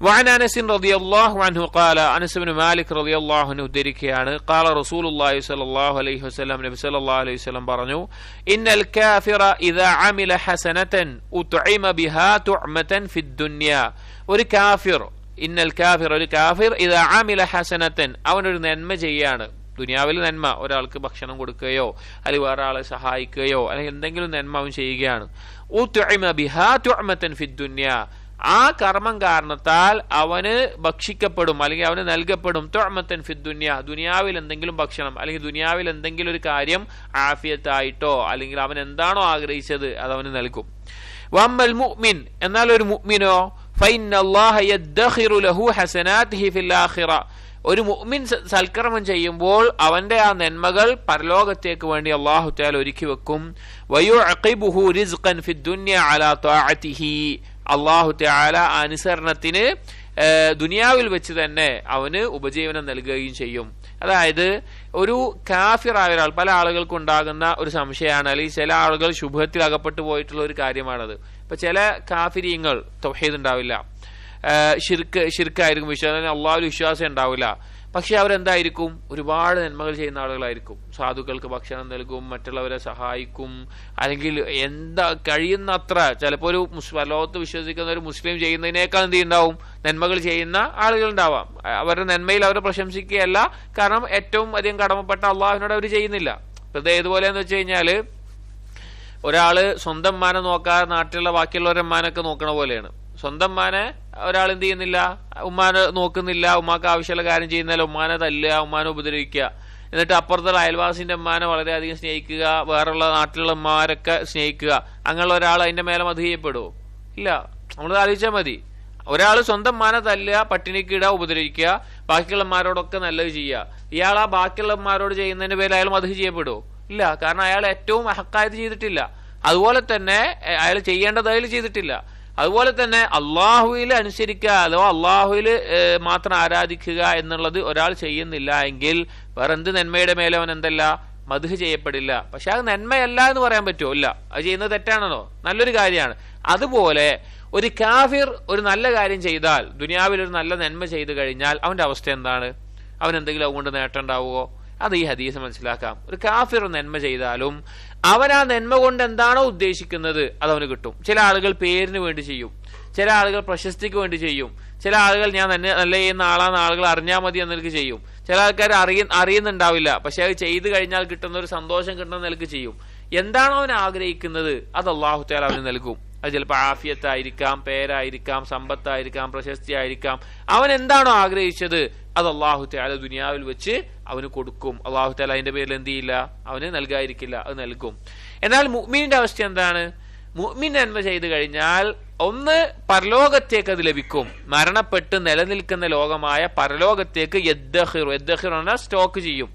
അത് അവിടെ സ്റ്റോക്ക് ചെയ്തു വെക്കും, പിന്നെ എടുത്തു വെക്കും പരലോകത്തേക്ക്. മാത്രമല്ല യുഅഖിബുഹു അവന് ഈ ദുനിയാവിൽ തന്നെ അതിന്റെ പ്രതിഫലമായിട്ട് റിസ്ഖൻ ഫിദ് ദുനിയ റിസ്ഖ് നൽകും. അത് റിസ്ഖ് എന്ന് പറഞ്ഞാൽ ഭക്ഷണം എന്നുള്ള അർത്ഥം മാത്രമല്ല, ചിലപ്പോ നല്ല സമാധാനമുള്ള ജീവിതം, ആഫിയത്ത്, സന്തോഷം, അല്ലെങ്കിൽ കൂടുതൽ ഇബാദത്ത് ചെയ്യാനുള്ള തൗഫീഖ്, അങ്ങനെ എന്താണോ അവന് ഗുണമായിട്ടുള്ളത് അതൊക്കെ അനുസരിക്കുന്നത് കൊണ്ട് നൽകും. അപ്പൊ ഒരു കാഫിർ ആണെങ്കിലും ദുനിയാവിൽ അവർക്ക് എന്തുണ്ടാവും? ഇത് ഈ വിഷയത്തിൽ പല ആളുകളും ശുഭത്തിലായിട്ടുണ്ട്. ചില ആളുകൾ ശുഭത്തിലാവെന്ന് വെച്ച് കഴിഞ്ഞാല്, ഇപ്പൊ ചില ആളുകൾ, മുസ്ലിം പേരിലുള്ള ആളുകൾ പറഞ്ഞ പോലെ മദർ തെരേസയും ഇവരൊക്കെ നരകത്തിലാണെങ്കിൽ ഞാനും നരകത്ത് പോയിക്കോളാം, അങ്ങനെ അവരൊക്കെ സ്വർഗത്തിലാണ് വിശ്വസിക്കുന്ന ആളുകളുണ്ട്. അവർക്ക് ഇതിന്റെ കാര്യം മനസ്സിലാവാത്തോണ്ടാണ്. അല്ലെങ്കിൽ പിന്നെ വേറെ ചില ആളുകള് വിചാരിക്കുന്നുണ്ട്, ആ ഒരു കാഫിറായ ഒരാൾ കണ്ടില്ലേ, അവന് വരെ ദുനിയാവിലെ ഏറ്റവും നല്ല സുഖമുള്ള ജീവിതമാണല്ലോ, അന്ന് അങ്ങനെ കിട്ടുന്നത്, നമ്മൾ തൗഹീദ് ഉണ്ടായിട്ട് കിട്ടുന്നില്ലല്ലോ, അങ്ങനെ വിചാരിക്കുന്ന ആളുകളുണ്ട്, ദുർബല വിശ്വാസികളുണ്ട്.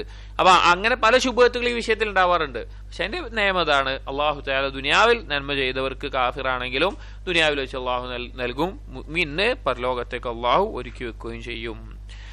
അടുത്ത ഹദീസ് അല്ലാഹു സുബ്ഹാനഹു വ തആലയുടെ അർരിദ തൃപ്തിപ്പെടുന്നവൻ, അർരിദ എന്നുള്ള സിഫത്തിനെ അറിയിക്കുന്നതാണ്.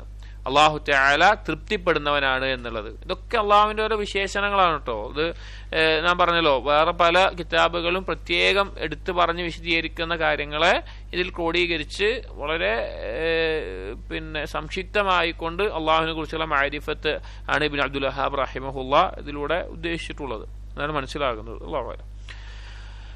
ഹദീസ് വായിക്കാം. വലഹു അൻഹു മർഫൂഅൻ, കഴിഞ്ഞ ഹദീസ് ഉദ്ധരിച്ച ആരാണ്? അനസ് ബിൻ മാലിക് റളിയല്ലാഹു അൻഹു. അനസ് ബിൻ മാലിക് റളിയല്ലാഹു അൻഹു നിന്ന് തന്നെ ഉദ്ധരിക്കുന്നത് അൻഹു മർഫൂഅൻ, നബി സല്ലല്ലാഹു അലൈഹി വസല്ലമക്ക് ചേർത്തിക്കൊണ്ട്, ഇന്നല്ലാഹ ലയർദാ അനിൽ അബ്ദി, അല്ലാഹു തആല ഒരടിമയെ തൊട്ട് തൃപ്തിപ്പെടുന്നു. എന്താണ് അടിമയുടെ പ്രത്യേകത? യഅ്കുലുൽ അക്ലത, അവൻ ഒരു ഉരുള ഭക്ഷണം ഭക്ഷിക്കുമ്പോൾ ഫയഹ്മദഹു അലൈഹ, അതിനു മേൽ അവൻ അല്ലാഹുവിനെ സ്തുതിക്കും. വയശ്റബു ശർബത, അവൻ ഒരു മുറുക്ക് വെള്ളം കുടിക്കുമ്പോൾ ഫയഹ്മദഹു അലൈഹ, അവൻ അതിന്റെ മേൽ അല്ലാഹുവിനെ സ്തുതിക്കുന്നു. അങ്ങനെയുള്ള ഒരു അടിമയെ അല്ലാഹു തആല തൃപ്തിപ്പെടുന്നു എന്നുള്ളത്. ഈ ഒരു ഹദീസിൽ രണ്ട് കാര്യങ്ങളാണ് പ്രധാനമായിട്ട് മനസ്സിലാക്കാനുള്ളത്. ഒന്ന്, അല്ലാഹു തആലയുടെ റിള, അല്ലാഹു തൃപ്തിപ്പെടുന്നവനാണ് എന്നുള്ളത്. രണ്ട്, ഹംദ് ചെയ്യുക എന്നുള്ളത്. ഈ രണ്ട് കാര്യങ്ങളാണ്. ആദ്യം ഹംദിനെ പറ്റി പറയാം.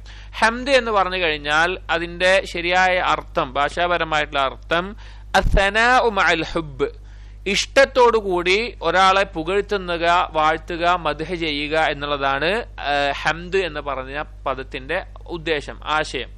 ഒരാളെ ഇഷ്ടത്തോടുകൂടി ഒരാളെ പുകഴ്ത്തുന്നതിനാണ് എന്ത് പറയുക? ഹംദ് പറയുക. ഇപ്പൊ ഒരാള് ഒരു രാജാവിനെ ഒരു പ്രജ വന്നിട്ട് പുകഴ്ത്തുന്നുണ്ടാകാം, പക്ഷെ ഇഷ്ടം ഉണ്ടായിക്കോളം നിർബന്ധമില്ല. പേടിച്ചിട്ടായിരിക്കാം പുകഴ്ത്തുന്നത്, അല്ലെങ്കിൽ വേറെ എന്തെങ്കിലും ആവശ്യത്തിനായിരിക്കും, അങ്ങനെയൊക്കെ ചെയ്യാം. അല്ലെങ്കിൽ വേറെ ആളോട് ഒരാൾക്ക് ഇഷ്ടം ഉണ്ടാകാം, പക്ഷെ പുകഴ്ത്തുന്നൊന്നും ഉണ്ടാവില്ല, അങ്ങനെ ഉണ്ടാവും. പക്ഷെ ഒരാളെ ഇഷ്ടത്തോടു കൂടി പുകഴ്ത്തുന്നതിനാണ് ഹംദ് എന്ന് പറയുന്നത്. അതിന് അർഹൻ അല്ലാഹു സുബ്ഹാനഹു വ തആലയാണ്. അതുകൊണ്ടാണ് ഖുർആൻ ആരംഭിക്കുന്നതിന് അൽഹംദുലില്ലാഹ്, എല്ലാവിധ ഹംദും അള്ളാഹുവിനാണ് എന്ന് പറയുന്നത്. ഇവിടെ പല ആളുകൾക്കും അറിയാത്തൊരു കാര്യമാണ് ഹംദും ശുക്റും തമ്മിലുള്ള വ്യത്യാസം. എന്താണ് ഹംദും ശുക്റും തമ്മിലുള്ള വ്യത്യാസം? ഹംദ് എന്ന് പറഞ്ഞു കഴിഞ്ഞാൽ നമുക്ക് നല്ലതുണ്ടായാലും നമുക്ക് ദോഷമുണ്ടായാലും, അതായത് മനുഷ്യനെ സംബന്ധിച്ചിടത്തോളം ദോഷമായിട്ടുള്ള കാര്യമാണെങ്കിലും പിന്നെ ഹംദ് ചെയ്യും. ഉദാഹരണം പറഞ്ഞു കഴിഞ്ഞാൽ ഒരാൾക്ക് ഒരു കുട്ടി ജനിച്ചു, അവനെന്താണ്? അൽഹംദുലില്ലാഹ് എന്ന് പറയും, അള്ളാഹുവിനെ ഹംദ് ചെയ്യും, കാരണം ഒരു കുട്ടി ജനിച്ചു. ഒരാൾക്ക് കുട്ടി മരിച്ചു, അവനെന്ത് ചെയ്യും? ഹംദ് ചെയ്യും, അൽഹംദുലില്ലാഹ് പറയും. ഒരാൾക്ക് കച്ചവടത്തിൽ വലിയ ലാഭം ഉണ്ടായി, അവനെന്ത് ചെയ്യും? ഹംദ് ചെയ്യും. അവന്റെ കച്ചവട സ്ഥാപനം മൊത്തം കത്തിപ്പോയി, അല്ലെങ്കിൽ അവന്റെ ജോലി നഷ്ടപ്പെട്ടു, അവനെന്ത് ചെയ്യും? അൽഹംദുലില്ലാഹ് എന്ന് പറയും. ഒരാൾ അപകടത്തിന് രക്ഷപ്പെട്ടു, അൽഹംദുലില്ലാഹ് എന്ന് പറയും. അപകടം പറ്റി, എന്നാലും അവൻ എന്ത് പറയും? അൽഹംദുലില്ലാഹ് എന്ന് പറയും. അതാണ് ഹംദ് എന്ന് പറഞ്ഞാൽ. ഹംദ് എന്ന് പറഞ്ഞാൽ നമുക്ക് കിട്ടുന്ന കാര്യവുമായി ബന്ധപ്പെട്ടിട്ടല്ല, അത് തീരുമാനിക്കുന്ന അള്ളാഹുമായി ബന്ധപ്പെട്ടിട്ടാണ് എന്ത്? ഹംദ് കിടക്കുന്നത്. അത് നാവ് കൊണ്ടാണ് പ്രധാനമായിട്ടുണ്ടാവുക. നാവാണ് ഹംദിന്റെ ഭാഗം. അൽഹംദുലില്ലാഹ് എന്ന് പറയലാണ് അതിന്റെ പ്രധാനപ്പെട്ട ഭാഗം. ശുക്ർ എന്ന് പറഞ്ഞു കഴിഞ്ഞാൽ അത് നിഅമത്തുമായി ബന്ധപ്പെട്ടതാണ്. ഒരാള് അടിസ്ഥാനപരമായിട്ട് അവന് മുസീബത്ത് ബാധിച്ചാൽ അതിന്റെ മേലെ ശുക്ർ ചെയ്തോളന്നില്ല. അടിസ്ഥാനപരമായിട്ട് ശുക്ർ പറഞ്ഞാൽ നിഅമത്ത് ലഭിച്ചതിന് നന്ദി കാണിക്കലാണ്. അത് നാവ് കൊണ്ടും അവയവങ്ങൾ കൊണ്ടും കൽബ് കൊണ്ടൊക്കെ ചെയ്യുന്ന കാര്യമാണ്. നാവ് കൊണ്ട് പറയും, കൽബ് കൊണ്ട് അതിനെ അംഗീകരിക്കും, അവയവങ്ങൾ കൊണ്ട് അതിന് നന്ദി കാണിക്കും. ഇപ്പൊ നമുക്ക് കണ്ണുണ്ട്, ആ കണ്ണിന് നാവ് കൊണ്ട് അള്ളാഹുവിന്റെ അനുഗ്രഹമാണ് എന്റെ കാഴ്ച. അതുപോലെ തന്നെ കൽബ് കൊണ്ട് അംഗീകരിക്കും. പ്രവർത്തിക്കുക എന്ന് പറഞ്ഞാൽ അതുകൊണ്ട് അള്ളാഹു ഹറാമാക്കിയതെന്ന് ഒഴിവായി അള്ളാഹു നോക്കാൻ പറഞ്ഞതിന് നോക്കും. ആ നിലയ്ക്ക് എന്ത് അവയവമാണോ, സമ്പത്താണെങ്കിൽ അത് എന്താണ്, ആ നിഅമത്തുമായി ബന്ധപ്പെട്ടിട്ടാണ് ശുക്ർ ഉണ്ടാവുക. ശുക്ർ 3 തരത്തിലുണ്ടാവും. ഹംദ് നാവ് കൊണ്ടാണ് അടിസ്ഥാനപരമായിട്ട് ഉണ്ടാവുക. ഇതിന്റെ കുറച്ചൊരു ആഴത്തിൽ പഠിക്കാനുണ്ട്. തൽക്കാലം നമുക്ക് ഇത്ര മനസ്സിലാക്കിയാൽ മതി. അപ്പൊ ഹംദ്, അപ്പൊ ഞാൻ പറഞ്ഞത് ഹംദ് എന്ന് പറഞ്ഞാൽ ഈ സമയത്തൊക്കെ ഉണ്ടാവണം. അപ്പൊ ഒരു ഹദീസിൽ നബി സല്ലല്ലാഹു അലൈഹി വസല്ലം പറഞ്ഞല്ലോ, ഒരു അടിമയുടെ കുട്ടി മരണപ്പെട്ട് കഴിഞ്ഞാൽ അല്ലാഹു തആല മലക്കുകളോട് ചോദിക്കും, എന്റെ അടിമയുടെ മകനെ അല്ലെങ്കിൽ കുട്ടിയെ നിങ്ങൾ പിടിച്ചോ? പറയും, പിടിച്ചു, റൂഹ് എടുത്തു എന്ന് പറയും. എന്താ അവൻ പറഞ്ഞത് ചോദിക്കും. പിന്നെ അപ്പൊ പറയും ഹമിദക സുമ്മ ഇസ്തർജഅ, മലക്കുകൾ പറയും അവൻ നിന്നെ സ്തുതിച്ചു, പിന്നെ ഇസ്തിർജഅ ലാ ഇലാഹ ഇന്നാ ലില്ലാഹി വ ഇന്നാ ഇലൈഹി റാജിഊൻ എന്ന് പറഞ്ഞു എന്ന് പറയും. അപ്പോ അല്ലാഹു സുബ്ഹാനഹു വ തആല മലക്കുകളോട് പറയും, ഇബ്നുലി അബ്ദി ബൈതൻ ഫിൽ ജന്ന വസമ്മൂഹു ബൈത്തുൽ ഹംദ്, എന്റെ അടിമക്ക് സ്വർഗ്ഗത്തിൽ ഒരു വീട് പണിയുക, ആ വീടിന് എന്ത് പേരിടുക? ബൈത്തുൽ ഹംദ്, ഹംദിന്റെ ഭവനം എന്ന് അവന് പേരിടുക. കുട്ടി മരിച്ചിട്ടാണ് എന്ത് ചെയ്യണത്? അൽഹംദുലില്ലാഹ് എന്ന് പറയുന്നത്. അപ്പൊ ഹംദ് എന്നുള്ളത് എന്തല്ല, എന്തെങ്കിലും അനുഗ്രഹം കിട്ടുമ്പോൾ മാത്രം പറയേണ്ട കാര്യമല്ല. ചില ആളുകൾ അങ്ങനെ ധരിച്ചു വെക്കാറുണ്ട്, എന്തെങ്കിലും അനുഗ്രഹം കിട്ടിയാൽ മാത്രമേ ഹംദ് പറയേണ്ടുള്ളൂ. അല്ല, ഹംദ് ഏത് സമയത്തും, കാരണം അത് നമുക്ക് ലഭിക്കുന്ന കാര്യമായിട്ട് ബന്ധപ്പെട്ടിട്ടല്ല ഹംദ്. ഹംദ് എന്താണ്? അള്ളാഹുമായി ബന്ധപ്പെട്ടുള്ള കാര്യമാണ്. അള്ളാഹുവിന്റെ സനാഹ് ചെയ്യലാണ് ഹംദ് എന്നുള്ളത്. എന്നാൽ ശുക്രാവാം. ഇപ്പൊ ഒരാൾ ശുക്റിന്റെ സുജൂദ് ചെയ്ത് പിന്നെ കുട്ടി മരിച്ചു കഴിഞ്ഞാൽ ചെയ്യണമെന്നില്ല, അത് ചെയ്യാൻ പറ്റും, പക്ഷെ അത് വേറൊരു തരത്തിലാണ്. അതല്ലാതെ അടിസ്ഥാനപരമായിട്ട് എന്താവൂല, ആള് ചെയ്തോണല്ലോ, നന്ദി കാണിച്ചോളന്നില്ല. പക്ഷെ ശുക്ർ എന്നുള്ളത് നിഅമത്തുമായി ബന്ധപ്പെട്ട് കിടക്കുന്ന ഒരു കാര്യമാണ്. അതാണ് ഹംദുമായി ബന്ധപ്പെട്ട് മനസ്സിലാക്കേണ്ടത്. പിന്നെ ഈ ഹദീസിൽ പറഞ്ഞിട്ടുള്ളത് അർ-റിളാ, അള്ളാഹുവിന്റെ തൃപ്തിയാണ്. അള്ളാഹുവിന്റെ തൃപ്തി, അള്ളാഹു തൃപ്തിപ്പെടുന്നവനാണ്. അതാണ് ഇന്നല്ലാഹ ലയർദാ, അള്ളാഹു തൃപ്തിപ്പെടുന്നവനാണ്. തൃപ്തിപ്പെടുക എന്ന് പറഞ്ഞു കഴിഞ്ഞാൽ ഇഷ്ടം എന്നുള്ളതിനേക്കാൾ വലിയ ഒരു കാര്യമാണ് തൃപ്തി എന്നുള്ളത്. കാരണം പരലോകത്തെ ഏറ്റവും വലിയ അള്ളാഹു സുബ്ഹാനഹു വ തആല നൽകുന്ന ഒരു കാര്യമാണ് അള്ളാഹുവിന്റെ തൃപ്തി ഉണ്ടാവും എന്നുള്ളത്. ചില ഹദീസുകൾ കാണാം, പരലോകത്ത് എല്ലാ അനുഗ്രഹം കിട്ടി എല്ലാവരും പരിപൂർണമായി നിൽക്കുന്ന സമയത്ത് അള്ളാഹുവിനോടൊരു കൂടിക്കാഴ്ച ഉണ്ടാകും. അപ്പോൾ എന്നിട്ട് അള്ളാഹു തആല അതിങ്ങളോട് ചോദിക്കും, നിങ്ങൾക്ക് ഒക്കെ കിട്ടിയോ, ഇനി എന്തെങ്കിലും വേണോ? പറയാം, ഞങ്ങൾക്ക് ഇനി ഒന്നും വേണ്ട, ഞങ്ങൾക്ക് എല്ലാം കിട്ടി, ഞങ്ങൾ എല്ലാം ഉണ്ടായി എന്ന് പറഞ്ഞു. എന്നിട്ട് അങ്ങനെ ചോദിക്കുമ്പോൾ അവർ പറയും ഞങ്ങൾക്ക് ഇനി ഒന്നും വേണ്ട. അങ്ങനെ അള്ളാഹു തആല പറയും നിങ്ങൾക്ക് ഒരു കാര്യമുണ്ട് പറയും. എന്നിട്ട് പറയും ഞാൻ നിങ്ങളുടെ മേലെ തൃപ്തിപ്പെട്ടിരിക്കുന്നു, ഇനി നിങ്ങളോട് ഞാൻ ഒരിക്കലും എന്തില്ല കോപിക്കുകയില്ല, അതിന്റെ തൃപ്തിയുണ്ട്. എന്നിട്ട് റിദ്വാനുൻ മിനല്ലാഹി അക്ബർ എന്നുള്ള ആയിട്ട് ബന്ധപ്പെടുത്തി പറയുന്നുണ്ട്.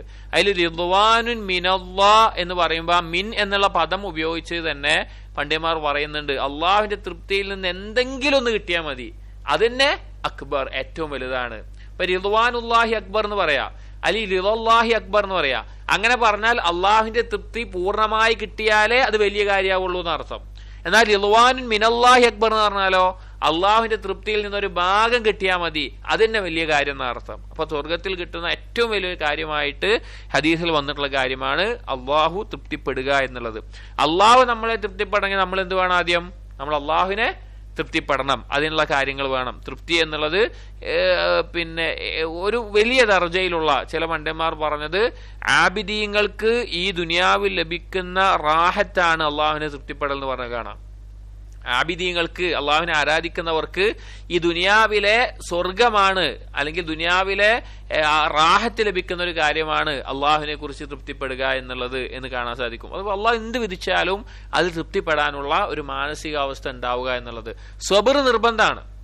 ഇപ്പൊ അള്ളാഹു തആല ഒരു മുസീബത്ത് നമുക്ക് ഉണ്ടായി വിചാരിക്കുക, അള്ളാഹു വിധിച്ചു വിചാരിക്കുക, അതിൽ സ്വബർ കാണിക്കാൻ നമ്മുടെ മേലെ നിർബന്ധമാണ്. ക്ഷമ കെട്ടിട്ട് ഒരു കാര്യം നമുക്ക് പറയാനോ ചെയ്യാനോ പാടില്ല, നിർബന്ധമാണ്.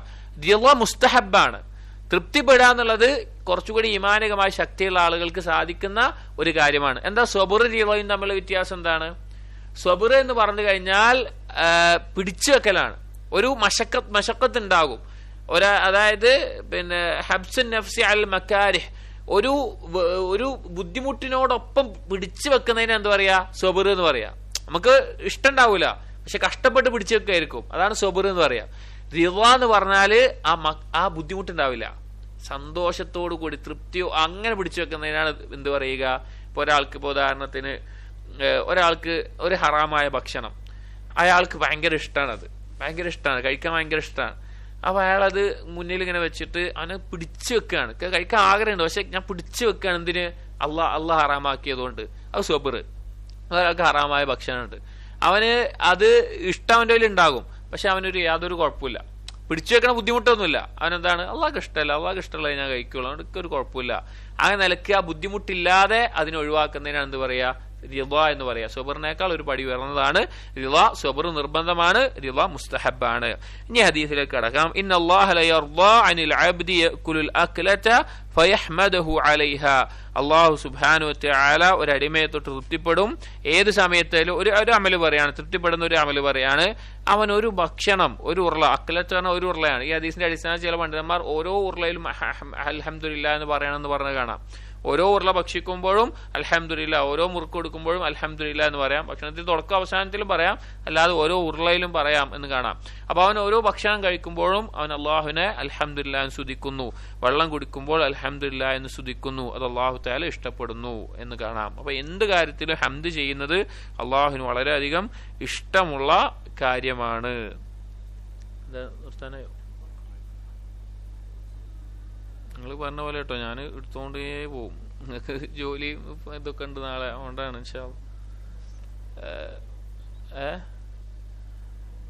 അടുത്ത ദിവസം കുറച്ച് കൂടും, അരമണിക്കൂർ എടുക്കും. ഇൻഷാ അല്ലാഹ് നമുക്ക് എടുക്കാം. ഞാൻ എപ്പോഴാണെങ്കിലും എടുക്കാൻ റെഡിയാണ്, ഇനി എത്ര നേരം വേണമെങ്കിലും എടുക്കാൻ റെഡിയാണ്. നിങ്ങൾ പറഞ്ഞ പോലെയാണ്. ഇൻഷാ അല്ലാഹ് നാളെ എന്തായാലും അടുത്ത് തീരുമാനിച്ചിട്ട് ഇതാക്കിയാൽ മതി, മെല്ലെ മെല്ലെ ആക്കിയാൽ മതി. ഇൻഷാ അല്ലാഹ്.